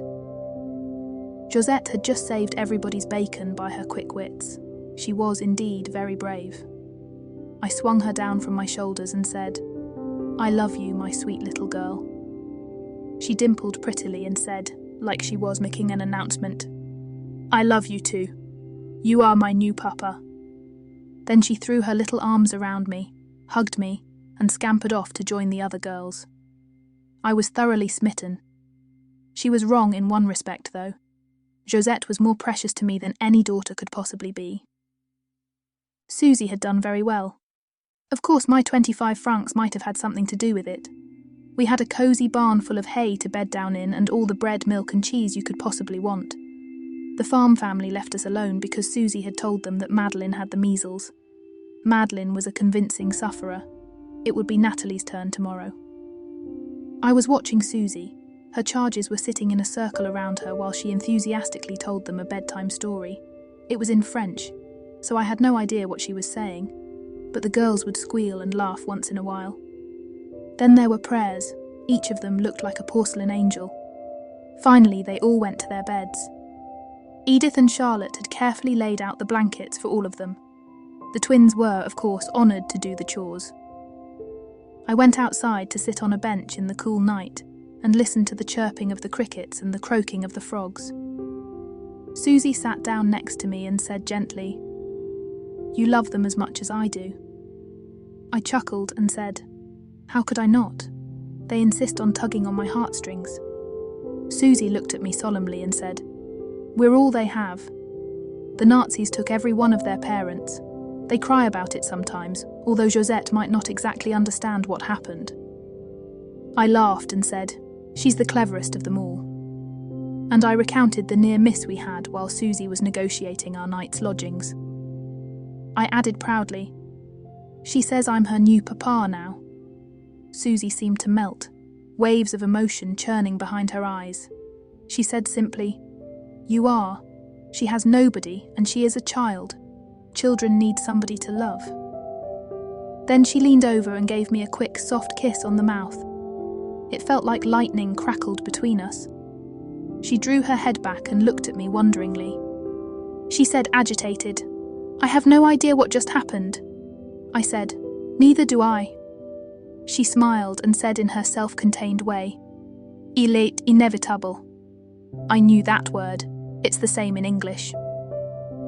I awoke in the middle of the night to discover I had been joined in my cosy bed in the hayloft. No, it wasn't who you'd think. There was a small, precious bundle curled up next to me, fluffy blonde head buried in the crook of my arm. She was hugging a ratty teddy. She looked peaceful and happy. I felt more fulfilled than I had since my own childhood. The next 3 days were similar to the first. We walked along the banks of the Rhône through towns like Culos and Anglefort. We spent the third night in a hayloft in Malpas, outside Chaumont in the Haute-Savoie. The weather had been fine and the paths were decent, but we were starting to climb into higher elevations and the girls were tiring. We probably should have pushed them harder. Rescue was getting nearer by the hour, but we didn't have the heart. They had been such troopers. Not one of them complained, which was extraordinary with children in my experience. Perhaps it's because they knew the stakes. Maybe it was because they knew that we were sacrificing along with them. I had carried my little angel a good bit of the way, even though she insisted that she should walk. I explained that we could move a lot faster if she was on my shoulders. But that didn't apply when we got to the really steep grades. She held my hand going up those. We'd left the Rhône Valley and were making our way into the Alpine region. The roads were okay, but we had to stay on them now. We were planning on stopping for the night in Minzier, which would have put us perhaps a day away from safety. That was when disaster struck. We used footpaths where we could. But the encroaching mountains had narrowed our options. So we were walking along a regular road when 2 Germans in a motorcycle came zipping by. I realised in a flash that my original plan was chillingly naive. The dawning awareness of my stupidity was hard to bear, since it put the girls in jeopardy. Naturally, the Germans would run patrols near the border, and of course, the accessible crossings would be heavily guarded. Hence, we couldn't just stroll down the yellow brick road to safety. There would be checkpoints and German troops to stop us. I should have thought of that. But I'm a flyer, not a soldier. The people on the motorcycle ought to have gone right past. We didn't look suspicious, except for the large number of kids and the remoteness of the location. But the guy in the sidecar checked out Susie. He signalled the driver, who turned around, and they came slowly back in our direction. It was clear that sidecar guy was planning to interrogate Susie in the woods just to the north of us. We were completely exposed, alone, without anybody in sight. I put Josette down, told her to get behind me, and began to fish around in my hobo bundle for the 45. The guy in the sidecar was clearly an officer. The motorcyclist was a sergeant. They came putt-putting up, and the officer said to me, "Ihr Personalausweis, monsieur." Great. That sounded like German. I must have looked as intimidated as I felt. Susie, who had come up next to me, said, "Spricht nur Französisch." So, she spoke German too. The officer immediately turned toward her. She was his real target anyway, and the two of them argued in rapid-fire German. I couldn't believe how confident and steady Susie sounded. The stakes were astronomical, and this valiant woman was playing every card in her hand, including her sexuality. The gist of the argument was that I didn't have the identity card issued to every citizen of Vichy France. Susie and the girls probably had theirs, but they would have identified them as Jews, which would have been another problem entirely. I wasn't concerned, since I had the solution to our mutual problem in my right hand, hidden behind my back. My brave little Josette, rather than running away in fright, was trying to mask the gun with her tiny body, saying, "Qu'est-ce qu'ils font, papa?" Such a smart girl. She was intentionally avoiding English.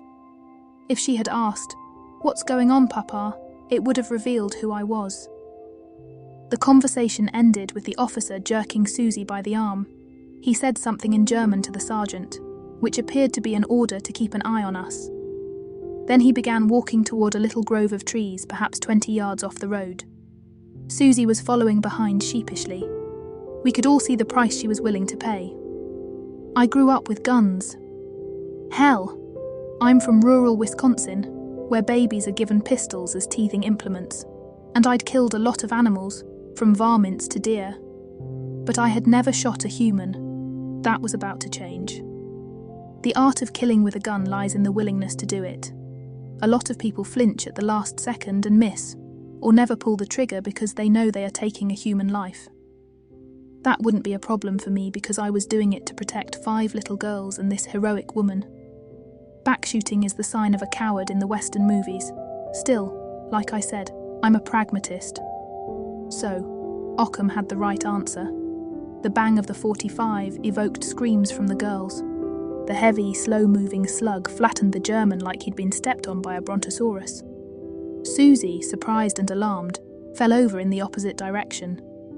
The sergeant was quick-thinking enough that he instantly took off before I could get a bead on him. The girls were shrieking and crying. Susie picked herself up and rushed to hug the twins. Madeline and Natalie ran to embrace the other 3. I was clutching brave little Josette to my chest. She was clinging like a baby spider monkey, but she wasn't crying. I said, "I will do anything to keep you safe, my little lamb." Her sweet voice said, "I love you, Papa." I was at peace about what I had just done. The shock quickly passed. The girls were resilient. That was because they had faith in us. Susie looked at the dead German and said, "This changes things. The Germans will be hunting us now." I said defensively, "What else could I do? They would have never let us go, even after that pig finished with you." Susie looked at me for the first time angrily and said, "I know why you did it, and so do the girls. How could you think we wouldn't understand?" Then she added tenderly, "You are our guardian angel." They all nodded solemnly. I said lamely, "Well, I'm sorry that I had to do it in front of them." I got down on one knee, so we were all in a conspiratorial circle, laid out the map and said, "The road is the only way into Switzerland, and it's heavily guarded. I see that now. So, we need to wait for the Germans to pull back." They all looked worried. I said, trying to sound reassuring, "They won't spend a lot of time and resources looking for us. They have too many other problems. The Allies have landed, and they'll eventually chase the Germans out of France. So we need to hide and wait for that to happen." I pointed almost due northwest. There was a deep forested valley that rose to an impassable mountain peak. I gestured toward that and said, "In the meantime, the forest gives us an ideal place to hide." So, we all journeyed down the steep hill and into the valley, Susie and Natalie helping Madeline and the twins on the rough parts. I was following like a donkey with his rider on his back. Rather than feeling discouraged, I was confident that I finally understood the situation. All we had to do was stay invisible until that part of France was liberated. We could easily do that in this trackless wilderness, as long as we could find a safe place to hide. It was mountainous. There had to be caves in the vicinity. All we needed to do was find one and wait. I had the 45 and an extra clip. There were plenty of animals for meat. Everybody had some bread and even chocolate in their packs. We worked our way through the forest until we got to a mountain stream. We were taking off our shoes prior to crossing, when 4 people suddenly materialized on the opposite bank. The forest came up close to the river, and they must have been hiding there watching us. It was eerie. One moment there was nobody there, and then there was. I was pulling out my 45, ready to make my last stand, when the leader produced a hands-up gesture. They were clearly not German. They wanted to talk. They were dressed like normal French. But they were all carrying Sten guns. The leader wasn't a guerrilla. He was more like a gorilla. He was short, perhaps 5'10", but he must have weighed at least 260, and all of it was muscle. He had no neck, and a hairline that started about 3 inches above his eyebrows. His hair was slicked back like a gangster, and he had a 5 o'clock shadow. Yet his eyes were clever, kind, and also very perceptive. A lot of intelligence lurked down there. He called across jovially in American English, "Relax, buddy, we're the Marquis.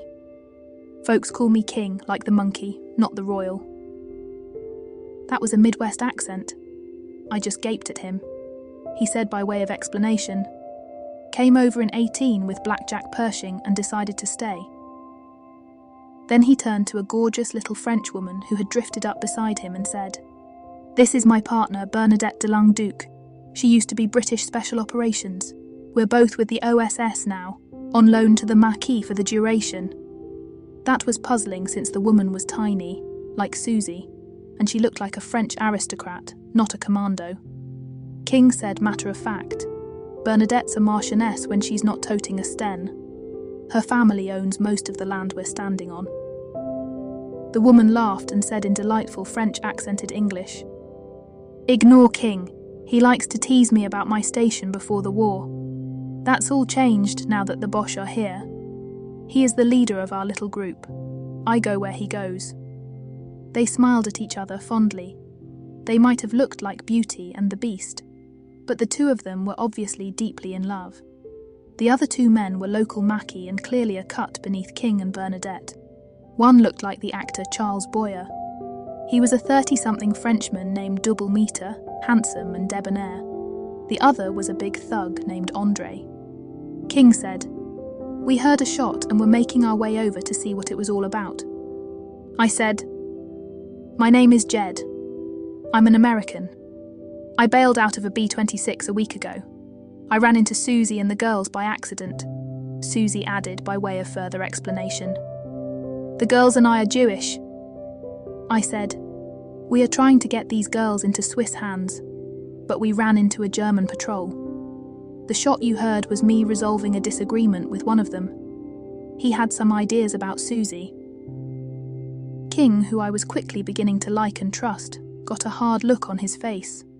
I could see that he was a very dangerous man. He said, "I know what they're doing to the Jews. Bernadette and I met because of that." He added in a much less harsh tone, "Well, you've come to the right place, buddy. Bernadette and I'll make sure that the girls are all safe, and we'll get you back to your outfit."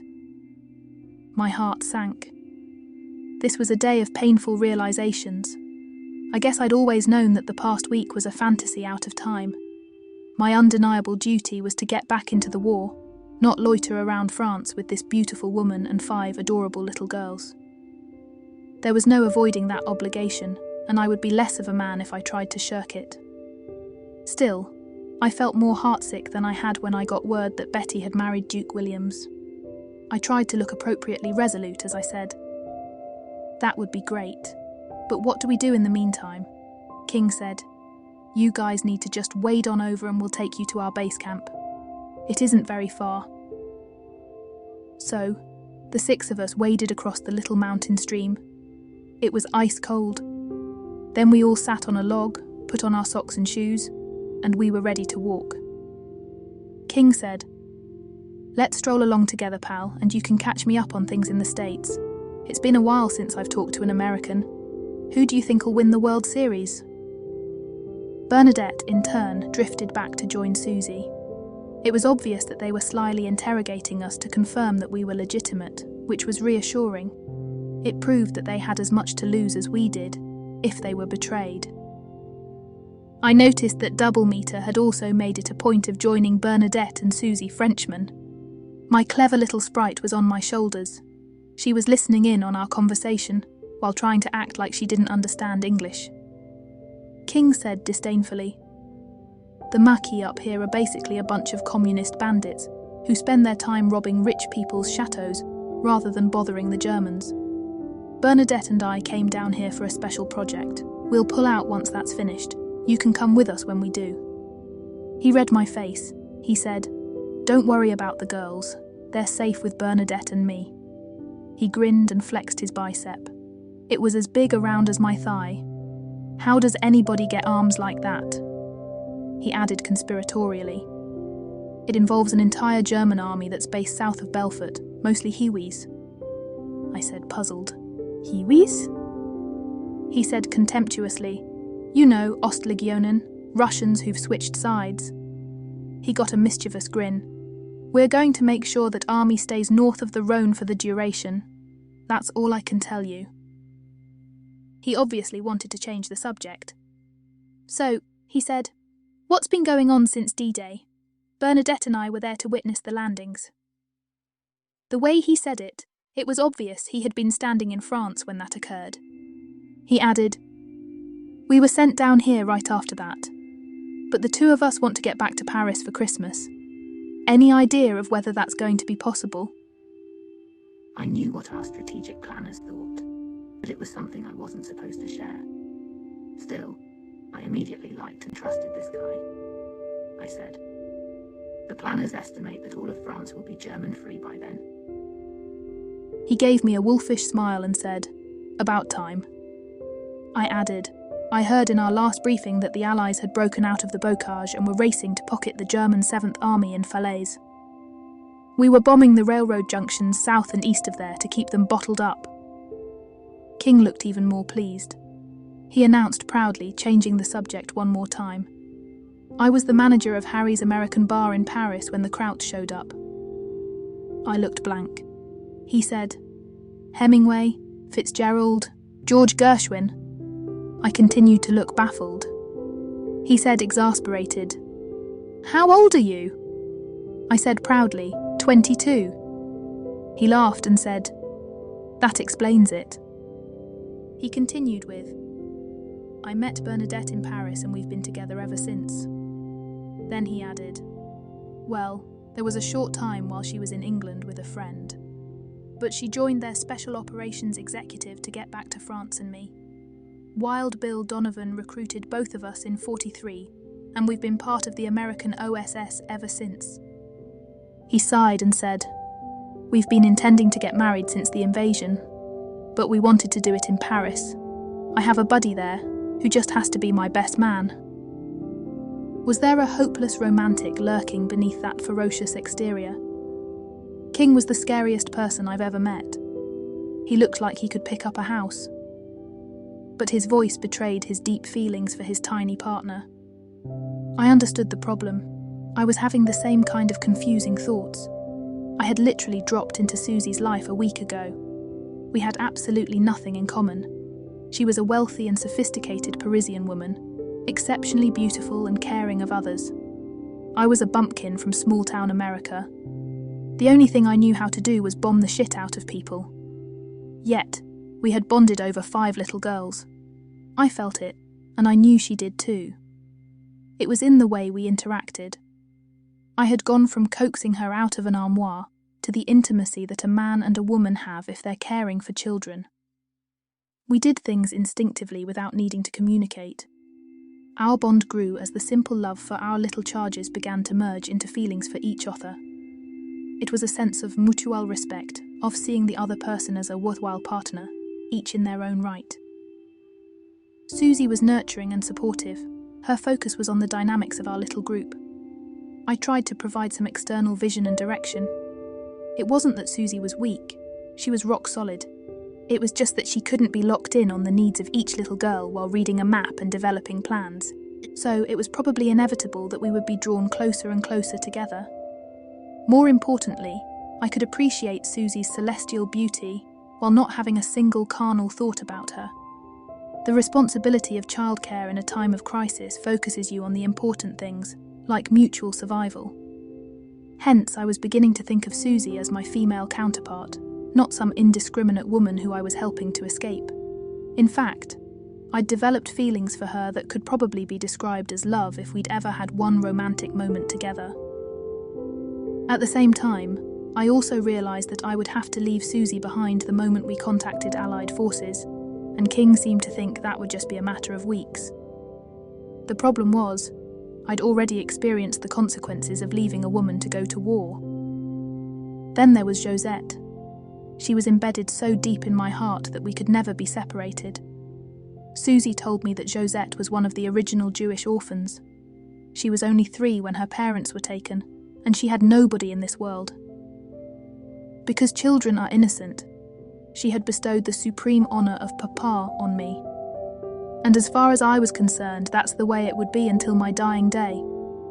Yet, the Army Air Corps wasn't going to let me bring my little Josette along like an adopted puppy. Finally, there was Double Meter. He and Susie were walking along joking and laughing in French, a language that I didn't understand. It was a problematically intimate scene, even though Bernadette was walking along with them too. I could see Double Meter's intent in every move, gesture, and nuance of voice. Susie could probably see the same thing. So, why was she allowing him to flirt so outrageously with her? King looked back at them, then he glanced at me. He said evenly, "I fell in love the same way." He was talking about me, not Double Meter. He said, "Dangerous times and places sort the sheep from the goats. That one is like Bernadette. You can trust her." That was reassuring, I think. The trail had gotten progressively wider as we walked along. Finally, it petered out into a flower-filled meadow. King kept walking like he was coming home from work. In many respects, he was. Then we arrived at the camp. Well, it wasn't exactly a camp. It was massive. It must have been built as a hunting lodge by some self-indulgent French aristocrat. It was in a small clearing in a cliff face. The cliff loosely surrounded the lodge on 3 sides, and the only approach was through the forest on the 4th side. It was a brilliant hiding place. It was a half-timbered Tudor monstrosity, out of one of the Grimm brothers' wildest dreams. It was made up to look like a fantasy lodge in the forest. They did that a lot in the 19th century. There was a slate roof covered in moss. There were diamond grid windows with stained glass scenes. Finally, there was a giant pair of moose antlers over the door. As far as I knew, moose haven't been sighted south of the Baltic since the Ice Age. I stood there staring. Susie came out of the forest, covered her mouth in astonishment and muttered, "Mon Dieu!" The little girls all tittered. It was like a fairy tale castle. Bernadette said matter-of-fact, "This is one of my family's lodges. That's why we're staying here." King added, like it was the biggest joke in the world, "Like I said, she's royalty." We entered the great room and gazed wonderingly at the 20-foot-tall ceilings and the walls covered with the heads of bear, deer, and every other animal I'd ever heard of, including a rhinoceros.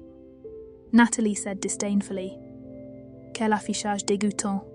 I didn't need a translator to tell me what she'd said. The girls were totally grossed out. Bernadette laughed and said, "I've always felt that way too." She turned to Susie and said, "Shall we get them settled in? Where have they been sleeping?" Susie said casually, "Hay lofts." Bernadette looked at all of them with respect and said, "Well, we have a nice warm bed for each of you." And then she led them off down the hall. I heard Josette's sweet little voice say, "I want to sleep in Papa's room." Meanwhile, King said, "Why don't we meet the Marquis cell that we've been embedded with?" He added under his breath, "They're all scum from the Marseille docks. The only reason they haven't robbed this place is that we don't let them have guns. I make sure of that." I could see his point. There were 4 others besides Double Meter and Andre. They were lounging around on the antique furniture, smoking and looking like their only mission was to empty the wine cellar. King said in loud French, "Voici Jed Sharp. Il est un de mes amis et je veux que vous le traitiez avec respect ou vous me répondrez." They didn't look nervous as much as they were resentful. They all reacted like he'd threatened them on my behalf. It was clear that none of them would challenge King.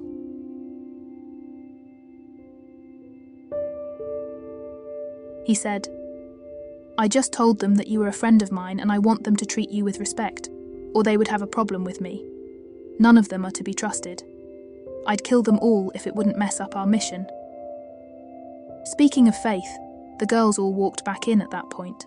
Double Meter, who was lounging on the overstuffed couch, said something playful to Susie. She answered in the same manner. My blood pressure went through the roof. Still, I had no right to say anything and I kept my mouth shut. Out of the corner of my eye, I noticed Bernadette staring at me intently. For dinner, We all sat around a grand table that looked like it had once hosted some really decadent hunting parties. This time it hosted 5 little girls, Susie and me, Bernadette and King. It was candlelit, but not for romantic purposes. There was no electricity. With her gorgeous face, huge dark eyes and mop of curly brown hair, Bernadette was just as exquisitely beautiful as Susie. She was sitting across from the 6 of us, lovingly holding King's big paw. She said to Susie, "You and the girls are all from Paris. I was living on the Rue Saint-Germain when King and I got involved in this." She gestured vaguely around her. She was talking about World War II. Susie said, "I live on the Rue Guinemer, near the Rue de Fleurus, across from the Luxembourg."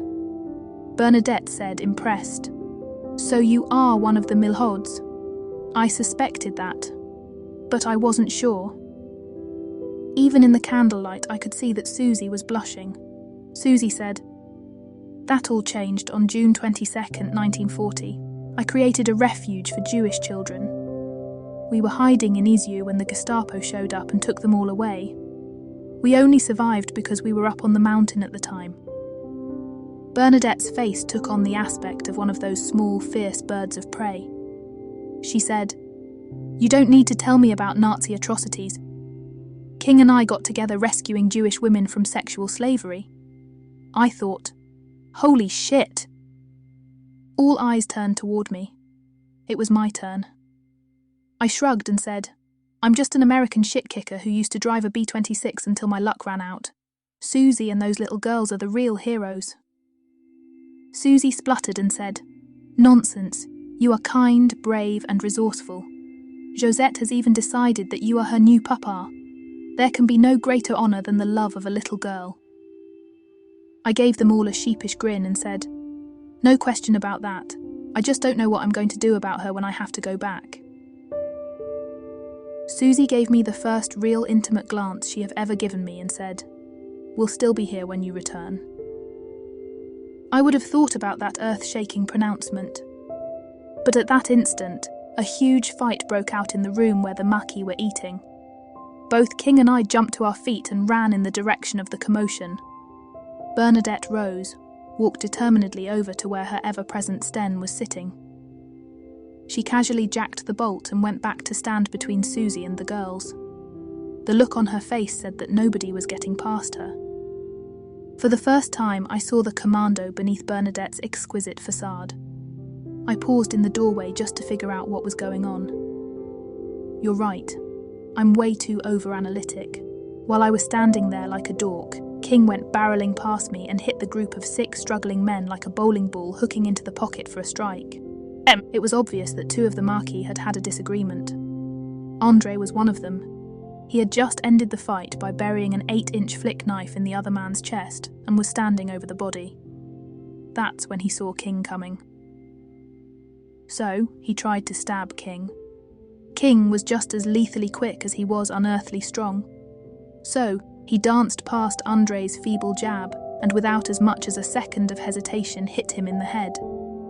The brass knuckles on King's fist seemed to have materialized out of nowhere. There was a distinct crack, and then there were 2 dead men on the floor. King turned to face the last 4 and his look was terrifyingly calm. He gestured to himself and said, "Anyone else want some of this?" That was in English, which none of them understood. But they couldn't miss the message. There was some chattering in French and they stooped to pick up the bodies. They made their way out the front door and headed in the direction of the woods. King turned to me and said, "Violence is the only thing they understand. But now we're 2 men down, so I'm afraid I'm going to have to read you into our mission." King and Bernadette had been sent to blow up the Genesea Dam. The invasion of southern France was slated for 3 days hence, and the roadway on top of that dam was the main route to the invasion beaches for the German 19th Army. The dam was the choke point. That would destroy the only viable crossing for German armour and flood the Rhône. Thus, blowing it would effectively bottle up the Germans while the beachhead got established. Bernadette was the key to the mission, not King. She might be small and elegant, but the Brits had trained her to be the very best RDX agent in France.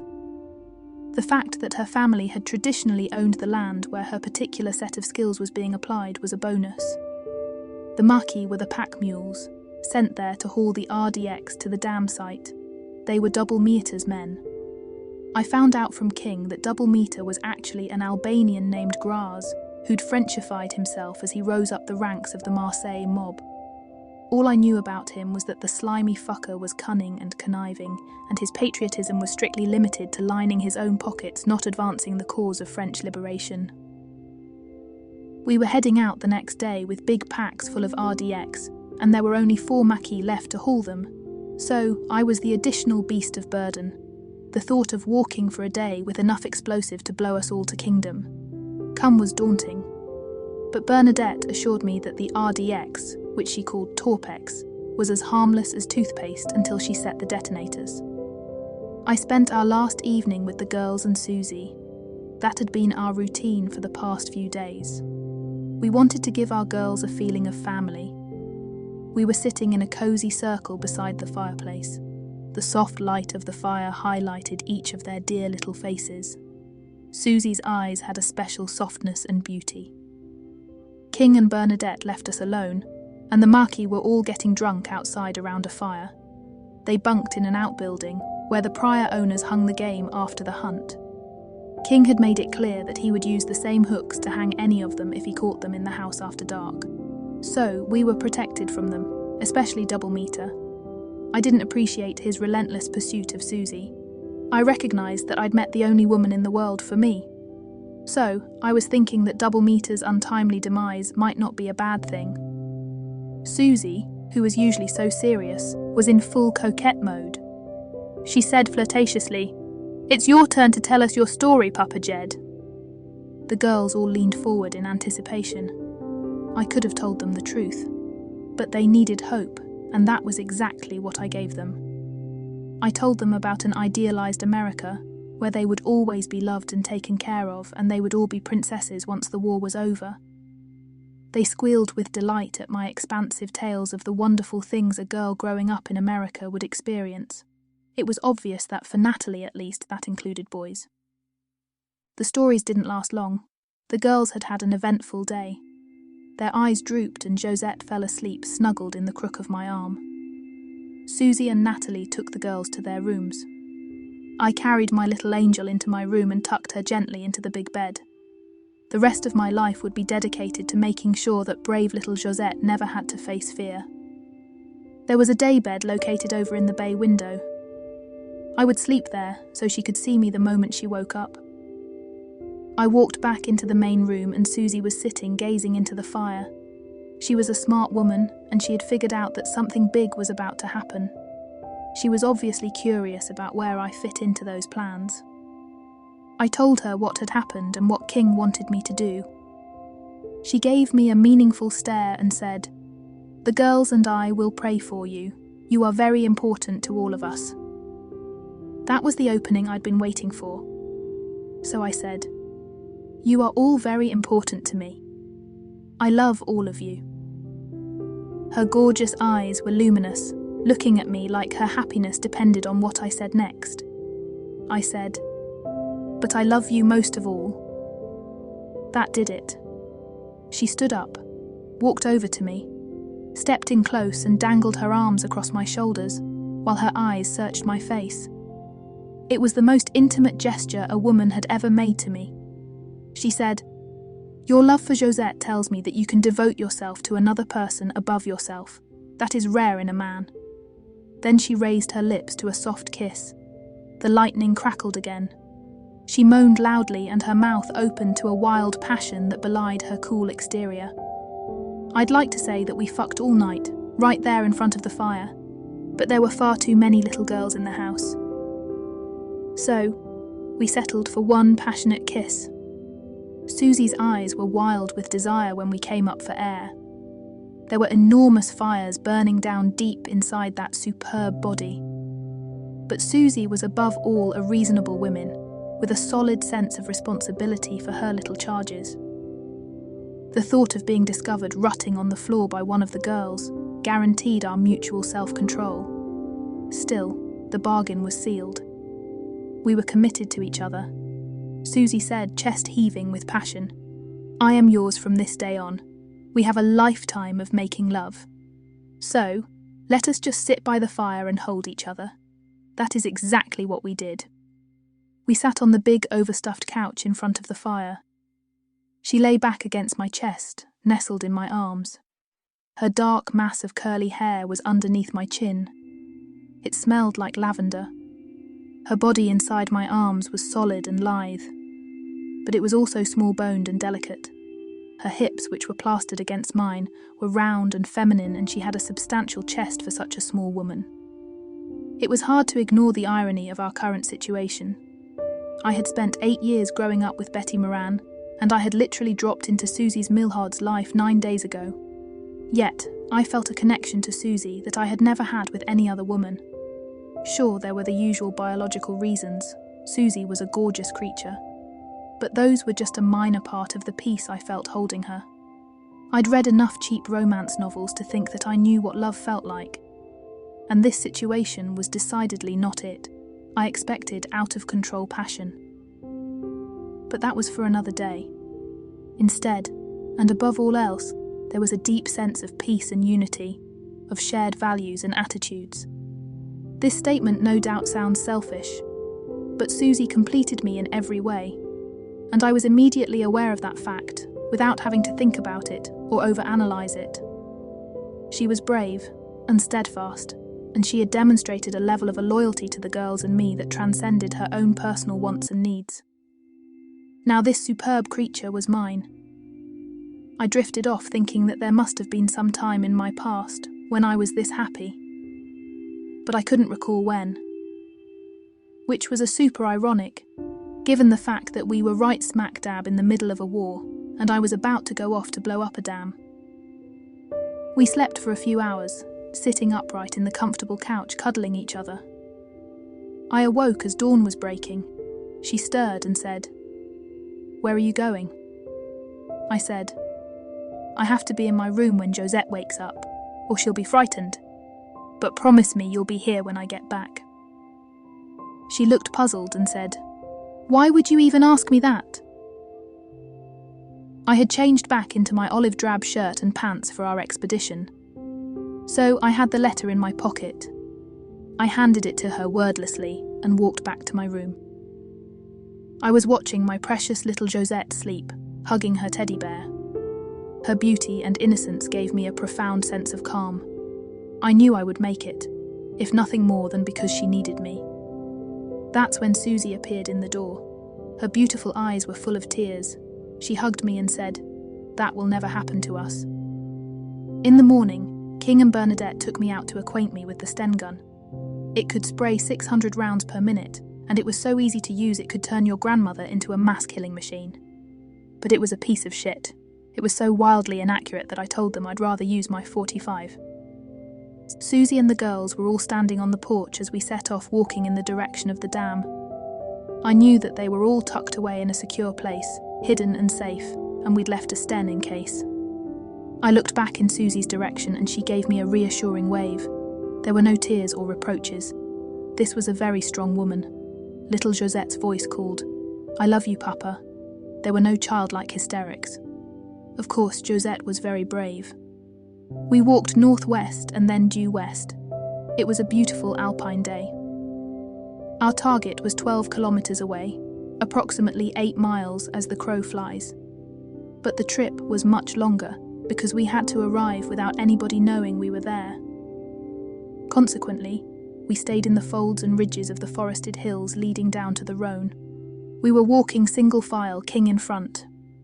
We 5-pack mules were in line behind him, and Bernadette followed. King was carrying 2 of the 90-pound satchels of RDX like he was toting his lunch. The rest of us struggled, along with only one. Bernadette had her infernal devices in her pack: detonators, wiring and fuses. The path was steep at times and the going was difficult. I was in pretty good shape, but my knees were wobbling when we got to a wooded area on the eastern side of the Rhone. We ate without lighting any fires, and then settled down to wait for dark.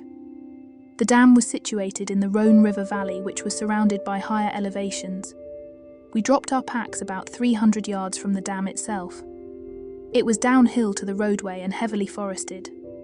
It looked like the place was guarded by a couple of platoon sections of German troops, perhaps 24 men, but all we could see were a couple of sentries. The Germans were camped on the western bank, which was flatter and more open. King had said that these were Ostlegionen, meaning the bottom of the barrel for the Wehrmacht. Their discipline and morale were so poor that they were only fit for guard duty, and that was evident in how lax they were in maintaining their defensive perimeter. Still, even King couldn't hold off 24 Germans. So, the plan was to blow the dam in the dark of the night. King would eliminate the sentries at either end, and then he and the 4 Maquis would guard the western approach, while Bernadette and I set the charges. André was supposed to be the one helping Bernadette, but his body was currently residing somewhere in the woods behind our base of operations, all thanks to King, since I was by far the biggest and strongest among those left. Except for King, of course, he designated me to haul the 7 packs of RDX over to where Bernadette would place them. In the meantime, Bernadette took me off to one side, over to where the packs were stashed, ostensibly to show me what she planned to do. We couldn't carry enough explosive to actually blow up the whole dam. Instead, she and the OSS planners had decided to blow the control gates at the top, along with the road that ran above them. The gates were moved up and down to regulate the flow of the water out of the upstream reservoir of the Rhône and into the tail race. The dam itself hadn't been completed before the Germans arrived in France, so there were no turbines installed. Instead, the gates were set to keep the reservoir at a reasonable level, while only allowing the right amount of water to spill over the top of the dam and flow downstream to keep the Rhône navigable. There were 2 gates. They fronted 50-foot rectangular galleries that had been built into the top of the dam. The roadway stretched above the galleries, so blowing them would allow the contents of the reservoir to cascade into the tail race and flood the downstream part of the river, while at the same time it would take out the roadway. That would be extremely inconvenient for the Germans, because they would have to make a long detour to get south across the Rhône. The 2 of us walked over to the edge of the forest, where we had staged the packs for easy access. Bernadette said, "What I need you to do is obvious. Just bring these to me as quickly as you can. I will be underneath the roadway setting the charges." Then Bernadette paused and looked at me intently. She said with meaning in her voice, "But of course that is not why we are talking. I want to let you know that. King will do something about double meter if you don't." I must have seemed astonished and confused. Bernadette looked at me baffled for a minute. Then she smiled sympathetically, like the fact had suddenly just dawned on her. "I forgot you don't speak French." I continued to look at her in total bewilderment. I spluttered, "I don't have the slightest idea of what you're talking about. How does this involve me? I thought Double Meter and Susie were friends." Bernadette gave me a pitying glance and said, "You Americans understand nothing. Susie loves you, and when a French woman loves, she gives herself totally and without reservation to her man. King was full of naive American ideals about women too. The first time we made love, I practically had to rape him." I was flabbergasted. "Susie loves me like that?" Bernadette said fondly, like she was talking to the family dog, "How could she not? You are handsome and an American flyer. You have been kind and brave and devoted to Susie and the girls since the moment you met. You even killed for her." She added, "Susie is a very rich and sophisticated woman. You are worlds apart. But she loves you, and that is all that matters. She will be yours for as long as you appreciate the gift that she gives you, which is why none of us can understand why you have allowed Double Meter to take the liberties he has." I thought to myself, "I'm going to kill that fucker." But I said out loud, justifiably concerned, "Liberties? What liberties? Has he touched her?" Bernadette read my expression and said warningly, "For tonight, King and I need you to focus on the task at hand. There will be time to settle this later. Double Meter hasn't, how do you say it, crossed any line, but he has gone way too far in his stated intentions." That did it. I looked at the slippery snake sitting there with his 3 jolly cohorts and thought, fuck it. Why not just kill him right now? I'd be doing the world a favour. Bernadette saw what I was thinking. She added with steel in her voice, "You need to be smart about this. Susie is an intelligent woman. She realized it would spoil our plans if you did anything to double meet her before the mission. So, she has been friendly to him for our sake, but Double Meter has been very insistent and explicit about the many things he will do to her when the mission is over and she is frightened." I growled, "Not if I get to him first," and I touched the 45 in its snug shoulder holster. There would be a reckoning tonight. The moon was only a quarter full. But it provided enough light, and it would be hard for the sentries to spot shadows moving through the forest. That is, if they were even looking for them. The sentry on our end of the roadway was smoking a cigarette and staring longingly at the sleeping camp when a spectre materialized behind him. There was a slight grunt, and the apparition laid his body out of sight. I had expected King to slit the sentry's throat, but it looked like he had simply snapped his neck. The shadow ghosted 60 yards down the roadway and did the same thing to the other guard. It was all over in 30 seconds, and there hadn't been any noise to disturb the rest of the sleeping Germans. 2 Maquis rushed silently over to join King.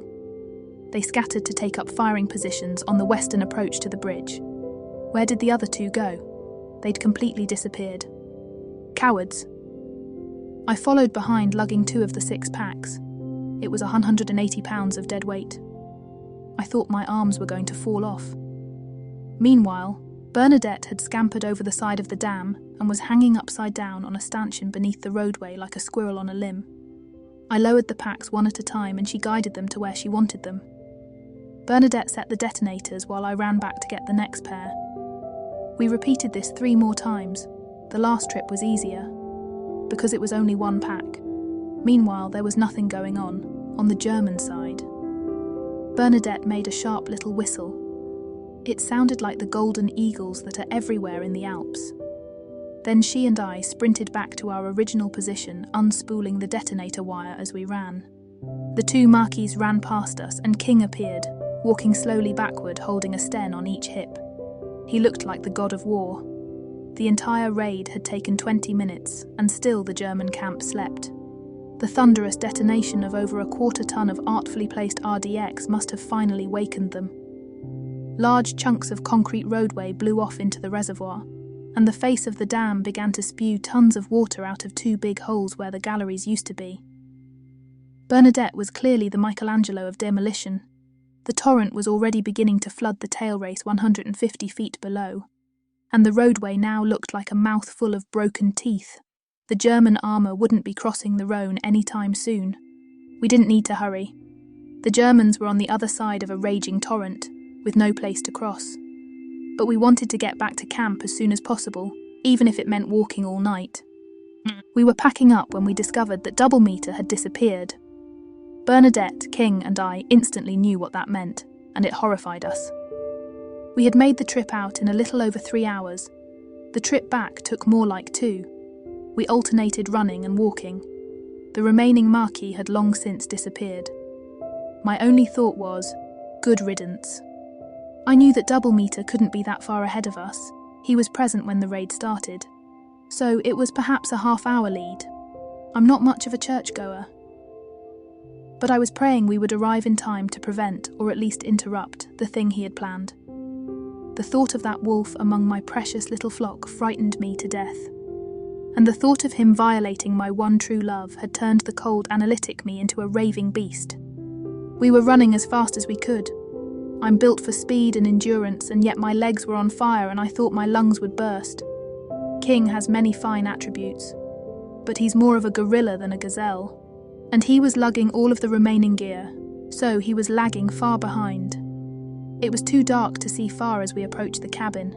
It looked peaceful. There were candles lit in many of the windows and no sign of Double Meter.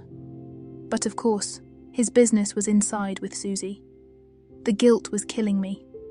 I knew that I should have killed the son of a bitch the minute Bernadette told me about him. But I was way too civilized and awash in naive delusions about honor to do the smart thing. King wouldn't have made that mistake. It was the middle of the night and we were perhaps a quarter mile from our destination when I jolted to a stop and stared with utter astonishment. There, in the moonlight, was a curly blonde head chugging determinedly up the trail, running as fast as her little legs could carry her. It was Josette. The resolute look on her sweet little face made it clear that she wasn't running from anything. My brave little girl was coming to get me, and she fully intended to run through an alpine wilderness full of bears and wolves in order to do that. It was the most selfless act of pure courage I've ever witnessed.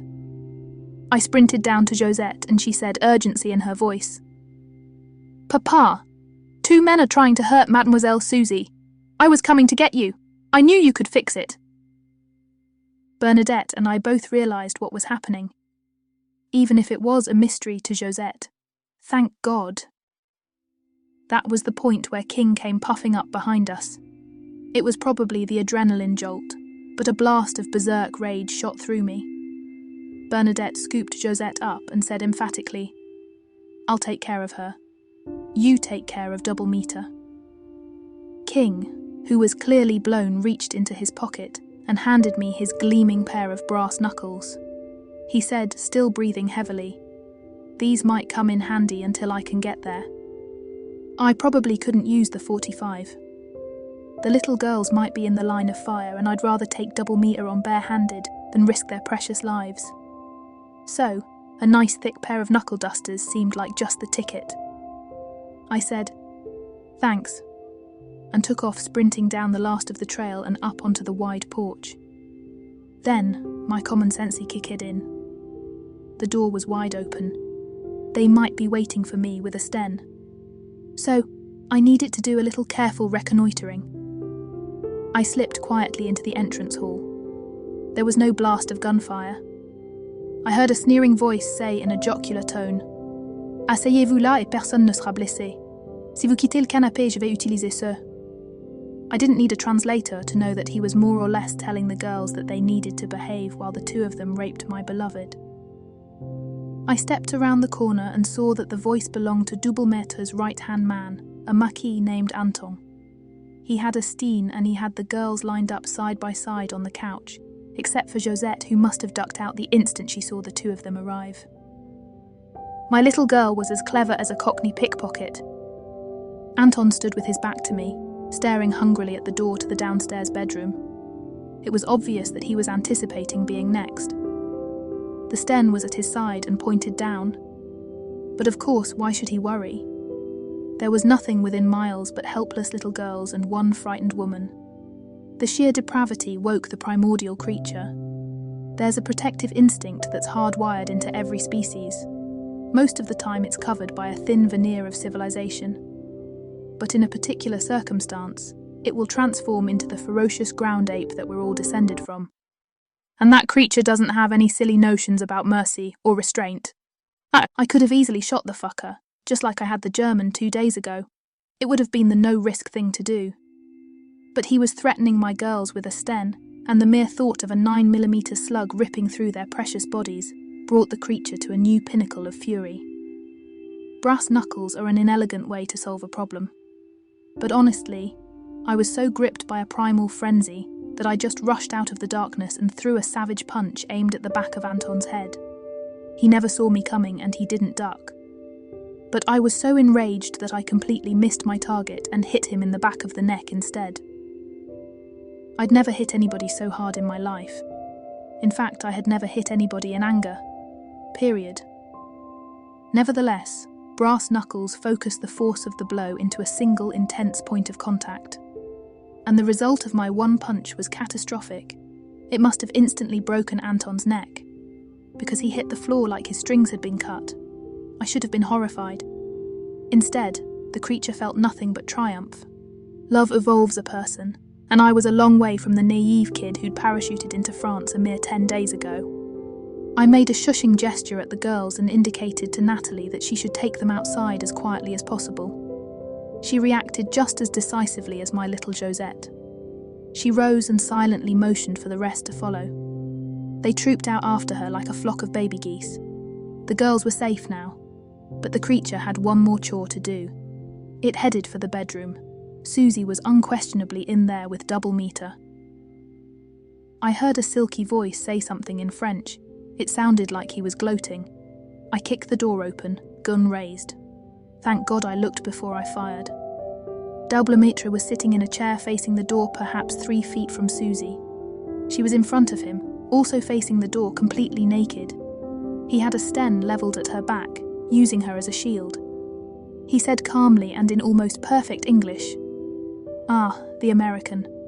I was hoping you would come to witness your woman's degradation." Then he added, almost like an afterthought, "Put the gun down. You will never be able to stop me in time." He was right.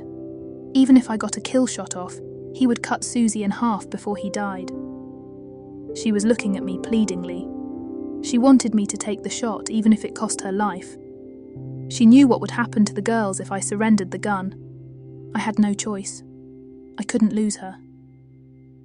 I raised my hands, spun the gun up by its trigger guard, and laid it carefully on the floor. He laughed and said scornfully, "Bon. Now would you please step over here, monsieur?" He gestured toward a corner of the room. It was as far away from the gun as I could stand and still remain in his direct line of sight. Then he turned to Susie, who for the entire interchange had been hunched over in front of double meter, in that classic embarrassed woman's pose with one arm over her breasts and the other hand covering her privates. Her alabaster body was a study in perfection, like a statue of a Greek goddess.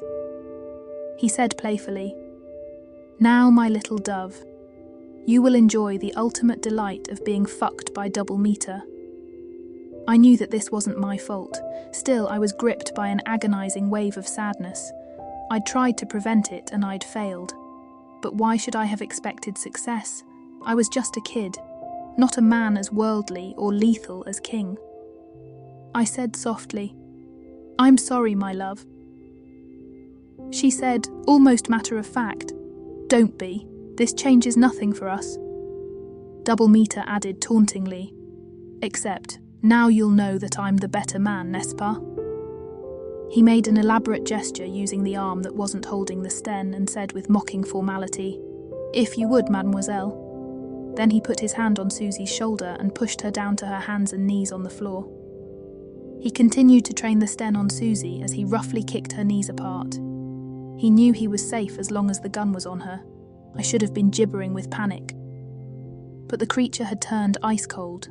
It was assessing every nuance and angle of attack, choosing, evaluating, and discarding options at a fantastic rate. I knew I'd never get to the gun in time. But double meter hadn't noticed the brass knuckles. If I could slip one off, I might be able to distract him for a vital second by throwing one at him. The beast was pleased. That might actually work, especially if double meter was in an awkward position when I did it. Double meter had Susie facing me. Her head was hanging between her arms in shame, totally defeated. All I could see was a thick mop of curly brown hair and the tips of her full breasts. All I heard was her sobbing. That was her only emotion. There was no passion. Double meter had hoisted her small round naked butt so he could enter her and still maintain his line of sight on me. The enjoyment would be in the violation, not the sex. That was what was turning him on. I could see it in his eyes. He shifted the gun to point at me as he lowered himself to half kneel behind Susie. Good. That was exactly where I wanted him, in an awkward position. She was staring at me intently, willing me to understand. She didn't need to do that. I could see what was about to occur. It was an act of aggression, not intimacy. Once double meter was nicely positioned between Susie's spread legs, he said with an oily laugh, "You will watch while I enjoy her sweet cunt. I hear some men find that stimulating." I had to be smart. He had to be preoccupied in order for my plan to work. So I put on my best, totally beaten face and said, "Do you really think she wants this? This is wrong." Double meter laughed and said, "Do you think I care? I've been planning to stick my cock in this woman since I first saw her." He had fumbled it out of his pants and was lining up on Susie's utterly exposed opening. Naturally, Susie wasn't even close to ready to receive him. So double meter had to look down and do a little fumbling in order to push into her. And for a fraction of a second his eyes were red off me. I had removed the left-hand knuckle during the time that we had been talking. It was reassuringly thick, flat, and heavy. As double meter glanced down to finish shoving his cock into Susie, I flicked the heavy brass object at him. 3 things happened almost simultaneously. First, Susie gave a loud "Ugga" as double meter slid into her. At the same time, against all odds, I actually hit him in the face, which caused him to squeeze the trigger. Then the unavoidable happened. Stens are light, nothing more than a pipe and a receiver, and thus they have a ferocious pull. You have to counteract it by either holding tightly onto the barrel or, as most shooters do, the side-mounted magazine. When double meter reflexively squeezed the trigger, the gun ripped off a sustained burst that jerked it away from me, up and back toward the ceiling. As soon as that happened, he was mine. Double meter was on one knee, inserted into Susie and basically helpless. I took 2 quick strides and brought an uppercut off the floor. It was powered by all the ferocious hatred I felt for the man. Double meter had an instant to see it coming, just long enough for the fear to appear in his eyes. Then the right knuckle detonated on his jaw. He gave a ghastly cry of agony, and his lower face exploded in a welter of blood and flying teeth. He flipped backward out of Susie, which caused her to make a sharp cry as his cock was pulled violently out and she was thrust forward. I pounced on double meter and was ready to launch another roundhouse, when I saw that I'd be wasting my time. Blood was gurgling out of the devastation of his lower face as he sighed his last breath. The creature was delighted. The job was done. I reverted back to civilization while it withdrew into my subconscious, patiently awaiting its next call. That call might never come. Still, it was reassuring, or maybe the proper term is frightening, to know that I had that capacity waiting within me. Then King and Bernadette burst into the room. Thank God. Bernadette ran to Susie, who was lying face first on the floor. She gathered Susie in her arms and rocked my love while she cried. The conversation was all in French, but I got the gist. Bernadette was telling Susie that it was over and that everything would be all right. I stood there, with the adrenaline still crackling through my nerve endings. King looked at me approvingly and put his hand on my shoulder. He said, "Couldn't have done it better." That meant a lot. I had the instinct to rush over to console Susie. But she was naked and had just been raped, so instead I dragged the quilt off the bed and handed it to Bernadette. I said, "I'll be out there when she needs me." Then King and I walked into the main room, where I was nearly knocked over by a little blonde thunderbolt. Josette threw herself on my chest, hugging my neck. She kept repeating, "I knew you'd save her. I knew it. I love you, Papa." I unwound her little arms and said, "I love you too, my sweet angel. You are the bravest little girl in the world." She dimpled and casually replied, "Naturellement." Josette put her little hand in mine and towed me over to where the other girls were sitting. They'd returned with King and Bernadette. In the meantime, Anton's body had mysteriously disappeared. The girls were looking at me oddly, and I knew why. Most people go through life without ever witnessing a violent death. I had killed somebody right in front of them, and it was brutal. In fact, it was actually the second time that they'd seen me do that. I was afraid that they'd think that I was a monster. Reality is how you view the world, but to other people, it's how you act in it. The two perceptions rarely match. I saw myself as a calm and reasonable person, always in control. That was my guiding principle.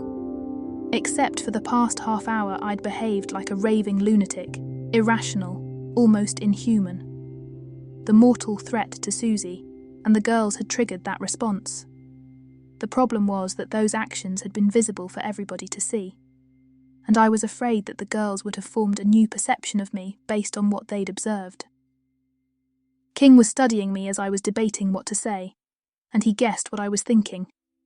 He gave my shoulder a squeeze, nearly fracturing my clavicle in the process, and said, "A man has to do what needs to be done, Jed. You don't love him if you aren't willing to do whatever it takes." His words meant more to me than any preacher's advice about forgiveness.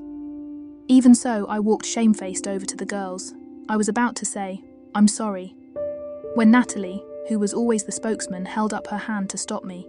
She said, with tears in her eyes, "That man told me that I would be next. You saved me." That was utterly perfect absolution. It took less than a month for the Allies to push off the invasion beaches east of Toulon and up to our area. But those weeks were improbably idyllic. The month of August passed with King and Bernadette, Susie, me and the girls in a comfy old hunting lodge in a fairy tale alpine forest. We had all the supplies we'd ever need. It was sunny, the temperatures were mild, and for those 3 weeks, the Third Reich faded into the background. King and Bernadette spent most of the time by themselves. It wasn't that they were avoiding us. It was just that they were only interested in or needed each other. They were pleasant and friendly when we were together. But it was like their day-to-day life took place in some kind of binary universe where only the two of them existed. Susie told me that she found it très romantique. Susie herself had come a very long way in a very short time. There was no trivializing the horror of what she'd endured. Weaker woman would have been broken by it. But Susie was the strongest person I knew. So, for the sake of the girls and me, she almost visibly wrestled her memories into a padlocked cell and buried them deep in her psyche. Of course she had Bernadette to help her, and Bernadette was as strong as King. Susie and Bernadette spent hours alone just talking. I don't speak French, but the tone of voice and body language was informative and eloquent. Even so, it was Susie alone who pulled herself out of the dark place and back out into the sunlight. Susie loved the girls, and their simple purity and high spirits were a perfect antidote to double meter's toxin. It was another proof of Susie's inherent humanity, and by this point there was no doubt that she was my love. We were tentative at first. It wasn't my violent behaviour that created the distance. It was my presence at Susie's humiliation. For a while she was so mortified that she couldn't even bear to look at me. I, on the other hand, wasn't going to raise any spectres until Susie did. I knew that she would come to me when she was eventually ready to talk. So we danced around each other for a week. It happened one night, after we had put the girls to bed. Susie always tucked in Edith and Charlotte, and I spent bedtime with Josette. The older girls shared a room. Naturally, it was off limits to adults. I'd had to kiss Josette goodnight about 10 times. At the advanced age of 5, she had me wrapped around her little finger, and she knew it. So, Susie was already standing, waiting for me by the big stone fireplace when I came out of my room. Her eyes were different, less guarded, more open, shining with excitement. She said, "Let's take a little walk in the moonlight." Then she added, "My love." My heart soared. That was the first time Susie had outright used the L word. I followed her out of the lodge, each of us locked in our own heads. It was finally time to talk. We came to a meadow just past the tree line of the woods. Susie stopped and sat down among a raft of purple gentian. There were all of the busy sounds of a hot summer night around us. The smell was woods and earth. The full moon lit the surrounding forest in an unearthly light. Susie was wearing a simple white dress. It was like the one she wore when I dug her out of the armoire, except this one was clean and pressed. Her gorgeous slim legs were extended in front of her, and she was barefoot again. With her perfect face and huge dark eyes, she looked like a classical wood nymph. She patted the grass next to her and I sat down. Except I'm a guy, so I plopped clumsily instead of landing light and gracefully. I gave her an apologetic grin and she smiled. Susie said, "We need to come to an understanding." I didn't like the sound of that. I said warily, "Understanding? About what?" She looked at me like I was an idiot and said simply, "Our future." I must have continued to look bewildered even though my heart was doing a happy dance. I had known Susie for a month. She had been my mainstay during that time. I knew that she was beautiful, wealthy, and a highly sophisticated Parisian woman, no matter what the situation might have been when I'd first stumbled on her. So, excuse me, if I didn't have a firm set of plans in place for our future. Susie said gently. I know that your circumstances will change when you finally get in touch with the American army. I also know that you were disastrously betrayed by the woman you plan to marry. But I am not that woman, and I want to know how you see our prospective life working out. The door was wide open, or at least as open as it would ever be, and I knew a couple of things for sure. First, there would never be another woman in my life but Susie. She was the whole package, smart, beautiful, and tough, a true lifetime companion. Of course, that, in and of itself, constituted a risk, since it meant that she was likewise a catch for every other fellow looking for a partner. I also knew that I wouldn't find two Susies in this world. She chose to step up when other members of her social class just ran away. I mean, seriously. She could have bought herself a villa in sunny Spain and spent the war sipping champagne on a veranda. Instead, she bought an orphanage to hide Jewish children. And because of that commitment, she had been hunted by the Nazis and raped. Still, it was obvious that she had no regrets. Now she wanted to talk about how to fit our lives together. I couldn't believe how lucky I was and how much I wanted this woman. But there were a million things I didn't understand. So I told her the truth. I said, any man would be privileged to spend his life with you. But I'm worried that your feelings for me are an artifact of the present circumstance, and things will be different the minute you've returned to the world that you knew before the war. Her eyes flashed. She said with simmering anger in her voice, that's the most insulting thing anybody has ever said to me. Are you implying that a poor little French girl isn't capable of making an intelligent choice? Do you think I'm so stupid that I can't see what kind of man you are? Or are you telling me that you don't find me attractive? If that is the case, then we have no future to discuss, salopard. What a mouth! From hanging around with King, I knew that she had just called me an asshole. She stood up in a huff. I said, wait! She must have sensed the anguish in my voice because she hesitated and sat back down, hugging her knees. She looked at me with dark forces moving around behind her eyes and said peremptorily, well, I said, you have to understand. I'm a kid from a small town in the back of nowhere. It's a nothing place full of nobody people. My whole life's experience is that town and the Army Air Corps. So basically, I'm a 22-year-old country bumpkin whose entire love life comprises one high school sweetheart who dumped him. I added meekly, I hadn't even talked to another woman until I stumbled on you, and you are so utterly alien that you might as well have been born on Mars. Her deep, intelligent eyes widened as I added, I know that we've connected over the girls. How couldn't we? But seriously, I'm not rich.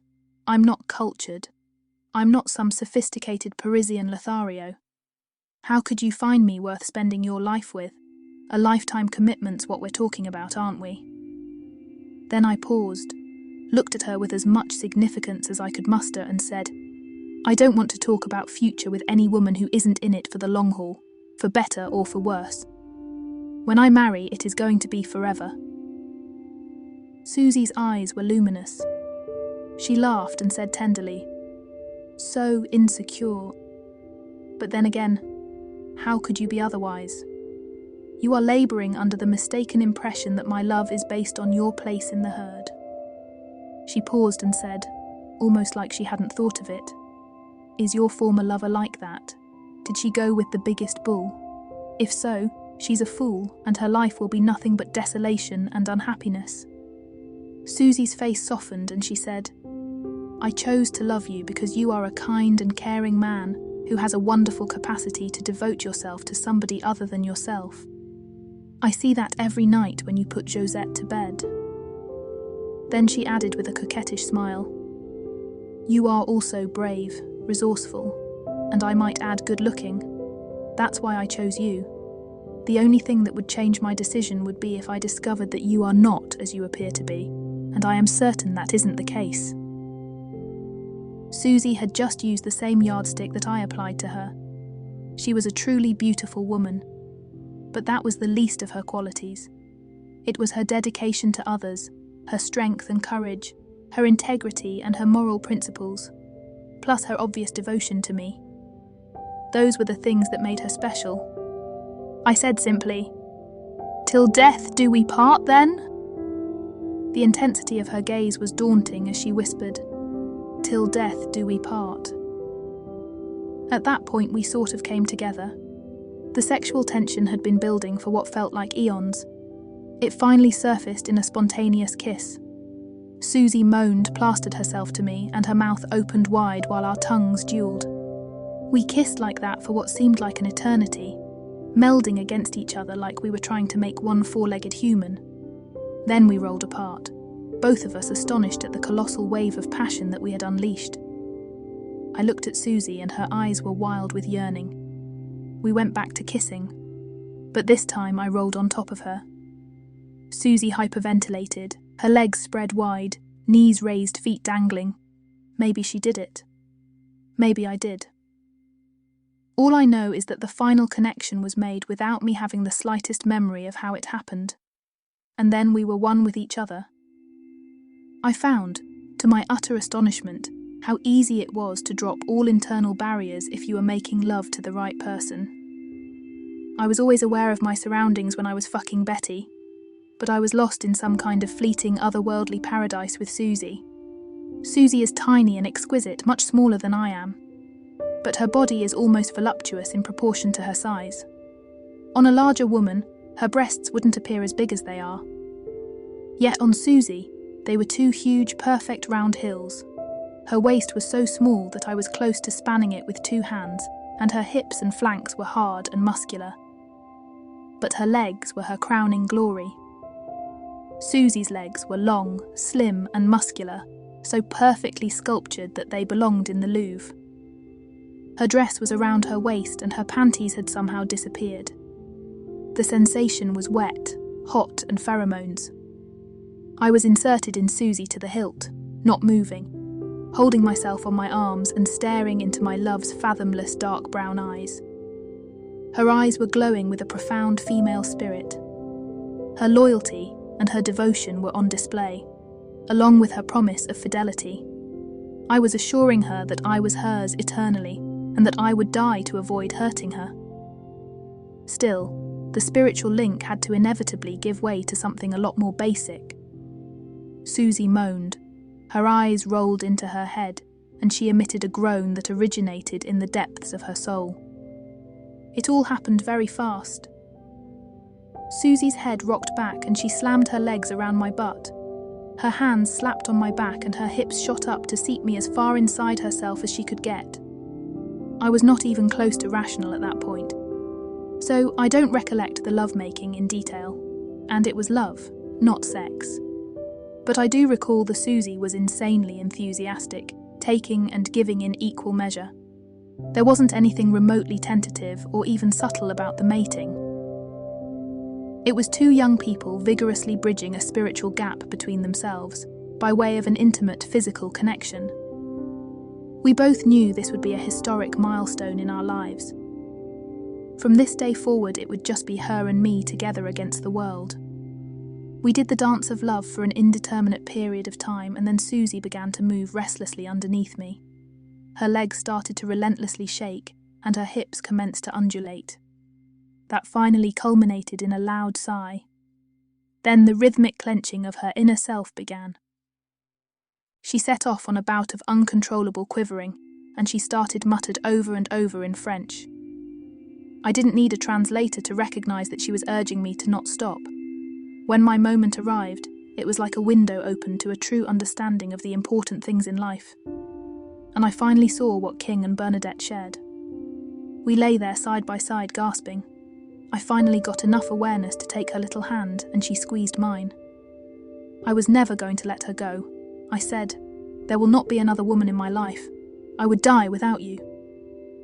There were tears in her voice as she said, "That's all I ever want to be. We will have a long time together." King arranged to meet the US invasion force via shortwave. Ironically, we had to walk as a group along the same path we'd followed blowing the dam. There, we hooked up with an Allied unit that was laying a Valentine bridge over the same roadway we'd destroyed a month ago. It was a Brit company. They'd come all the way down from the D-Day beaches, But by that point, the Heinies had retreated across the Rhine, leaving France Hun-free for the first time since June of 40. The Brit colonel contacted his counterpart up the chain of command, and a jeep with a staff officer and a driver eventually showed up at Genesiat to take me back to 45th Division HQ. It was another hot and sunny day when a major unwound himself from the passenger side of the jeep. I was standing at attention in front of Susie and the kids, wearing the shirt pants and the A2 jacket that I'd worn bailing out of Beautiful Betty. We exchanged salutes. He was a tall, skinny cowboy. The 45th was an Oklahoma National Guard unit.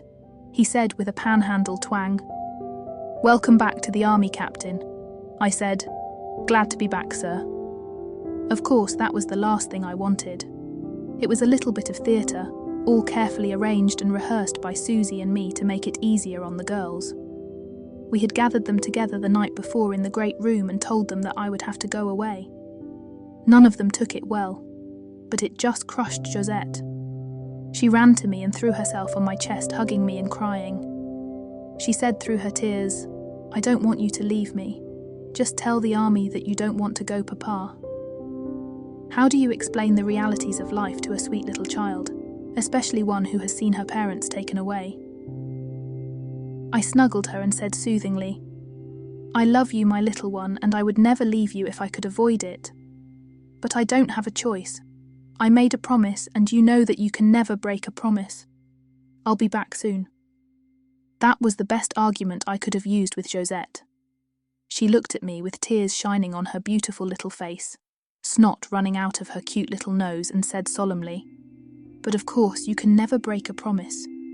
At age 5, my Josette had more personal integrity than most adults. I glanced over my shoulder at my 6 girls, King and Bernadette, standing loyally next to them, and gave a little wave. It wasn't easy to say goodbye, but it would have been infinitely harder if it weren't for Susie.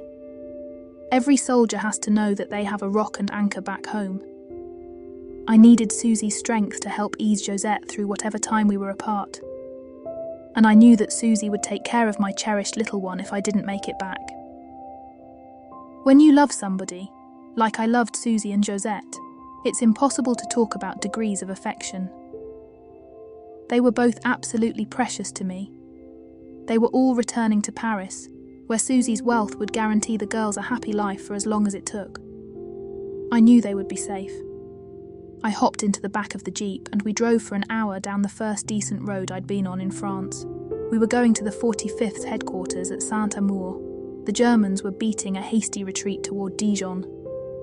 So they didn't have time to vandalise any of the towns that they passed through. Hence, the Division CP was in one of the local wineries, and it was quite luxurious. The 45th's HQ company processed me, and I was told to wait until somebody from Lyon got there to pick me up. As I sat by myself waiting, it occurred to me that I had just dropped into another new life again. But this time I was a whole lot more heartsick than I had when I found myself dangling in that tree or ridding into the unknown with a bunch of new recruits.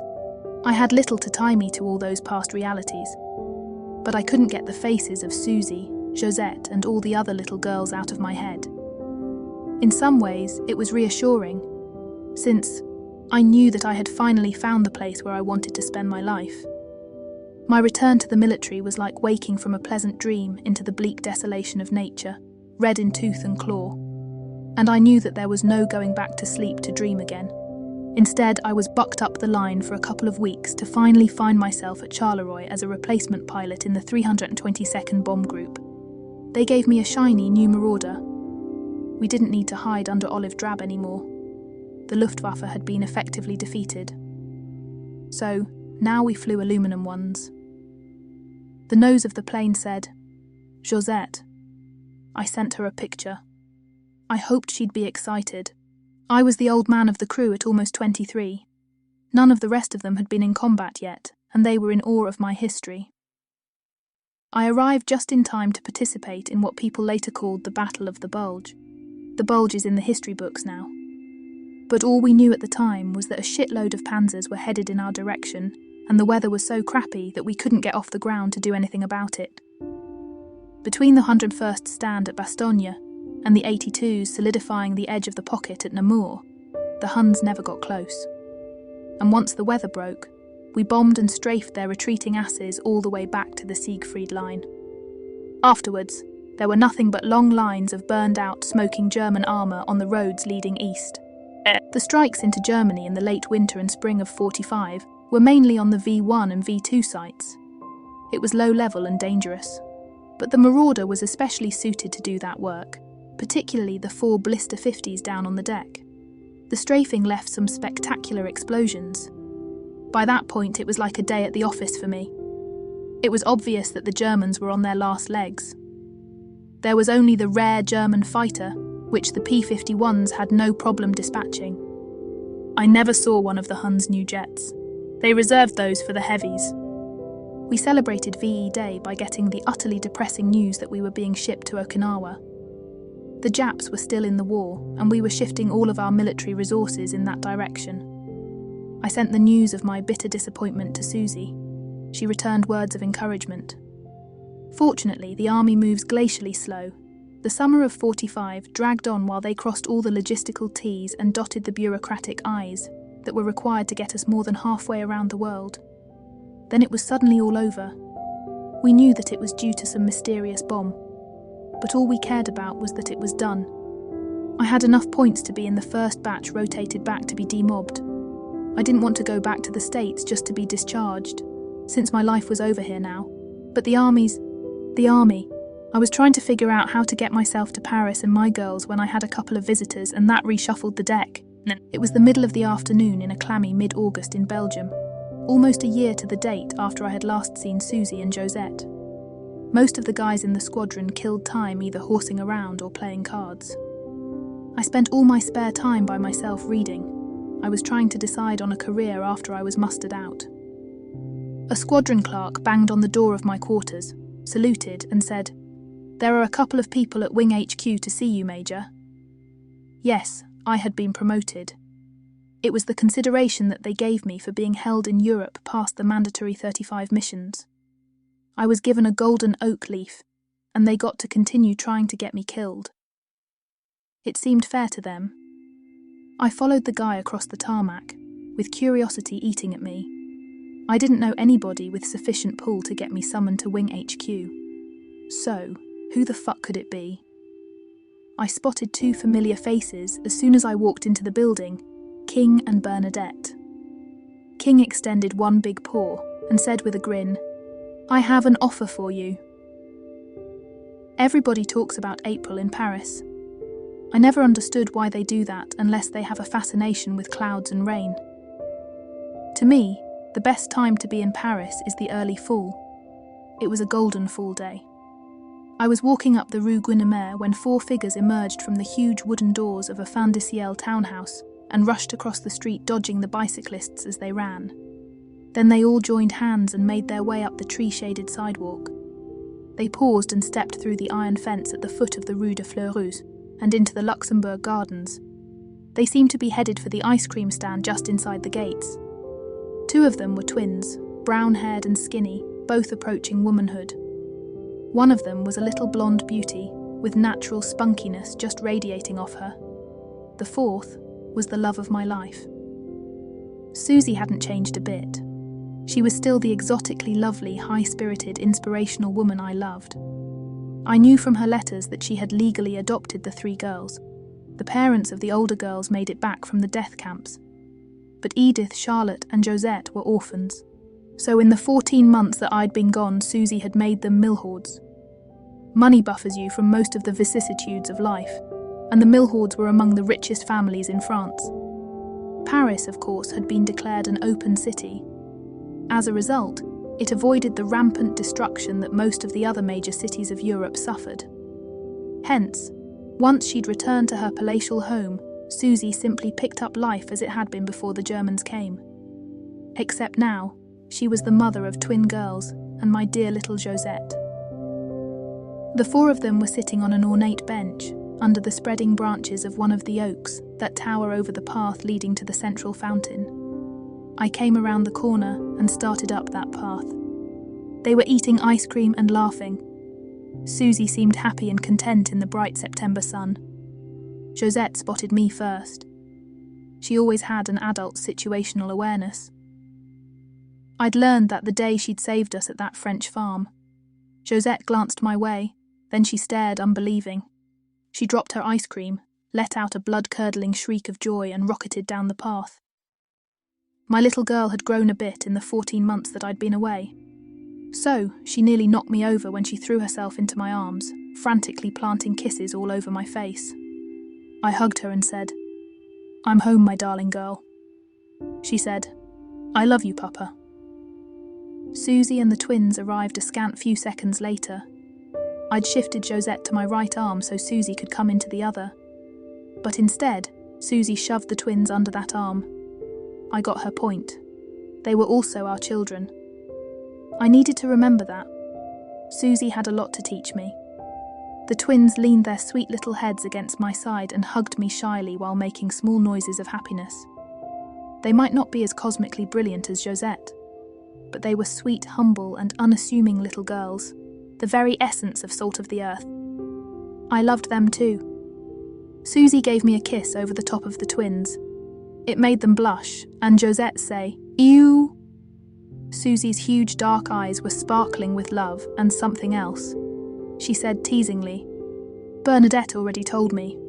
Apparently, they're letting you out of the army early for bad behaviour." I said, "Yes, they're forming this new outfit out of the old OSS called the Central Intelligence Agency. King got me a job with them. He said I had the right stuff to join their merry band." Susie hooked her arm in mine as we turned and walked back toward her townhouse. She said with a sly grin, "We have a lot of catching up to do." I didn't think she was planning to do much talking, though. We were married the next day. There is supposed to be a 10-day waiting period after the bans are published. But this was 1945 Paris, and Susie was a millhorde. So what Susie wanted, Susie got, which was the mayor himself to do the officiating. The Paris Hôtel de Ville is right on the Seine in the 4th arrondissement. It was another gorgeous fall day, perfectly clear blue sky and mild. But it could have been the middle of a Midwest blizzard for all I cared. I was the happiest man in the universe. The wedding party made its way across the plaza toward the massive Renaissance confection that the Parisians call a city hall, with the medieval splendour of Notre Dame hovering across the river to our right. It was clear that this boy wasn't in Wisconsin anymore. The wedding party was small. Susie's parents weren't invited by her choice.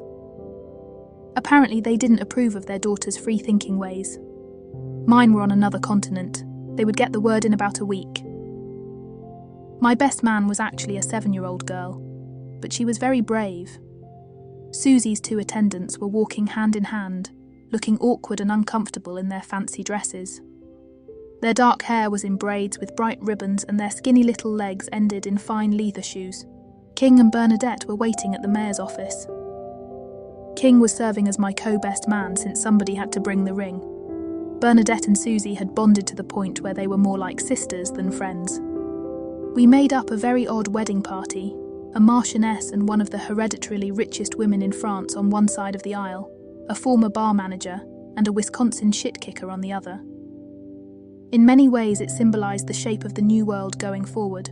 When the mayor got to the part in the ceremony where the officiant asks, "Who gives this woman?" a couple of little voices said, "We do." They were holding each other's hands as they said it. The mayor turned to me and said, "The ring, monsieur." Josette was sitting on one of King's huge arms now, looking for all the world like a bird on a tree limb. She leaned over, kissed me gently on the cheek, and handed me the ring. An AAF major makes a reasonable salary in this man's army. I had been saving my flight pay to buy something that would express my love. Susie was rich enough to buy the mine that the diamond came out of. So the ring wasn't ostentatious. Instead, it was a simple, shining expression of my love. King had been in Paris a long time, so he knew a guy, who knew a guy, who knew a guy, who was a master craftsman. It was made like a woman's Renaissance love ring. The diamond was set in an intricately filigreed band containing all of our names interwoven in gold, even Natalie and Madeline. The base of the setting said, "Eternal Love," which was a statement of indisputable fact. The mayor said, "You may kiss the bride." I looked at Susie's beautiful face, and for a second, I had a flashback to the terrified woman I'd found hiding in an armoire a mere year and a half earlier. I said a little prayer of thanks to whoever was looking out for me, and we had a chaste kiss. There was a lifetime of making love in front of us.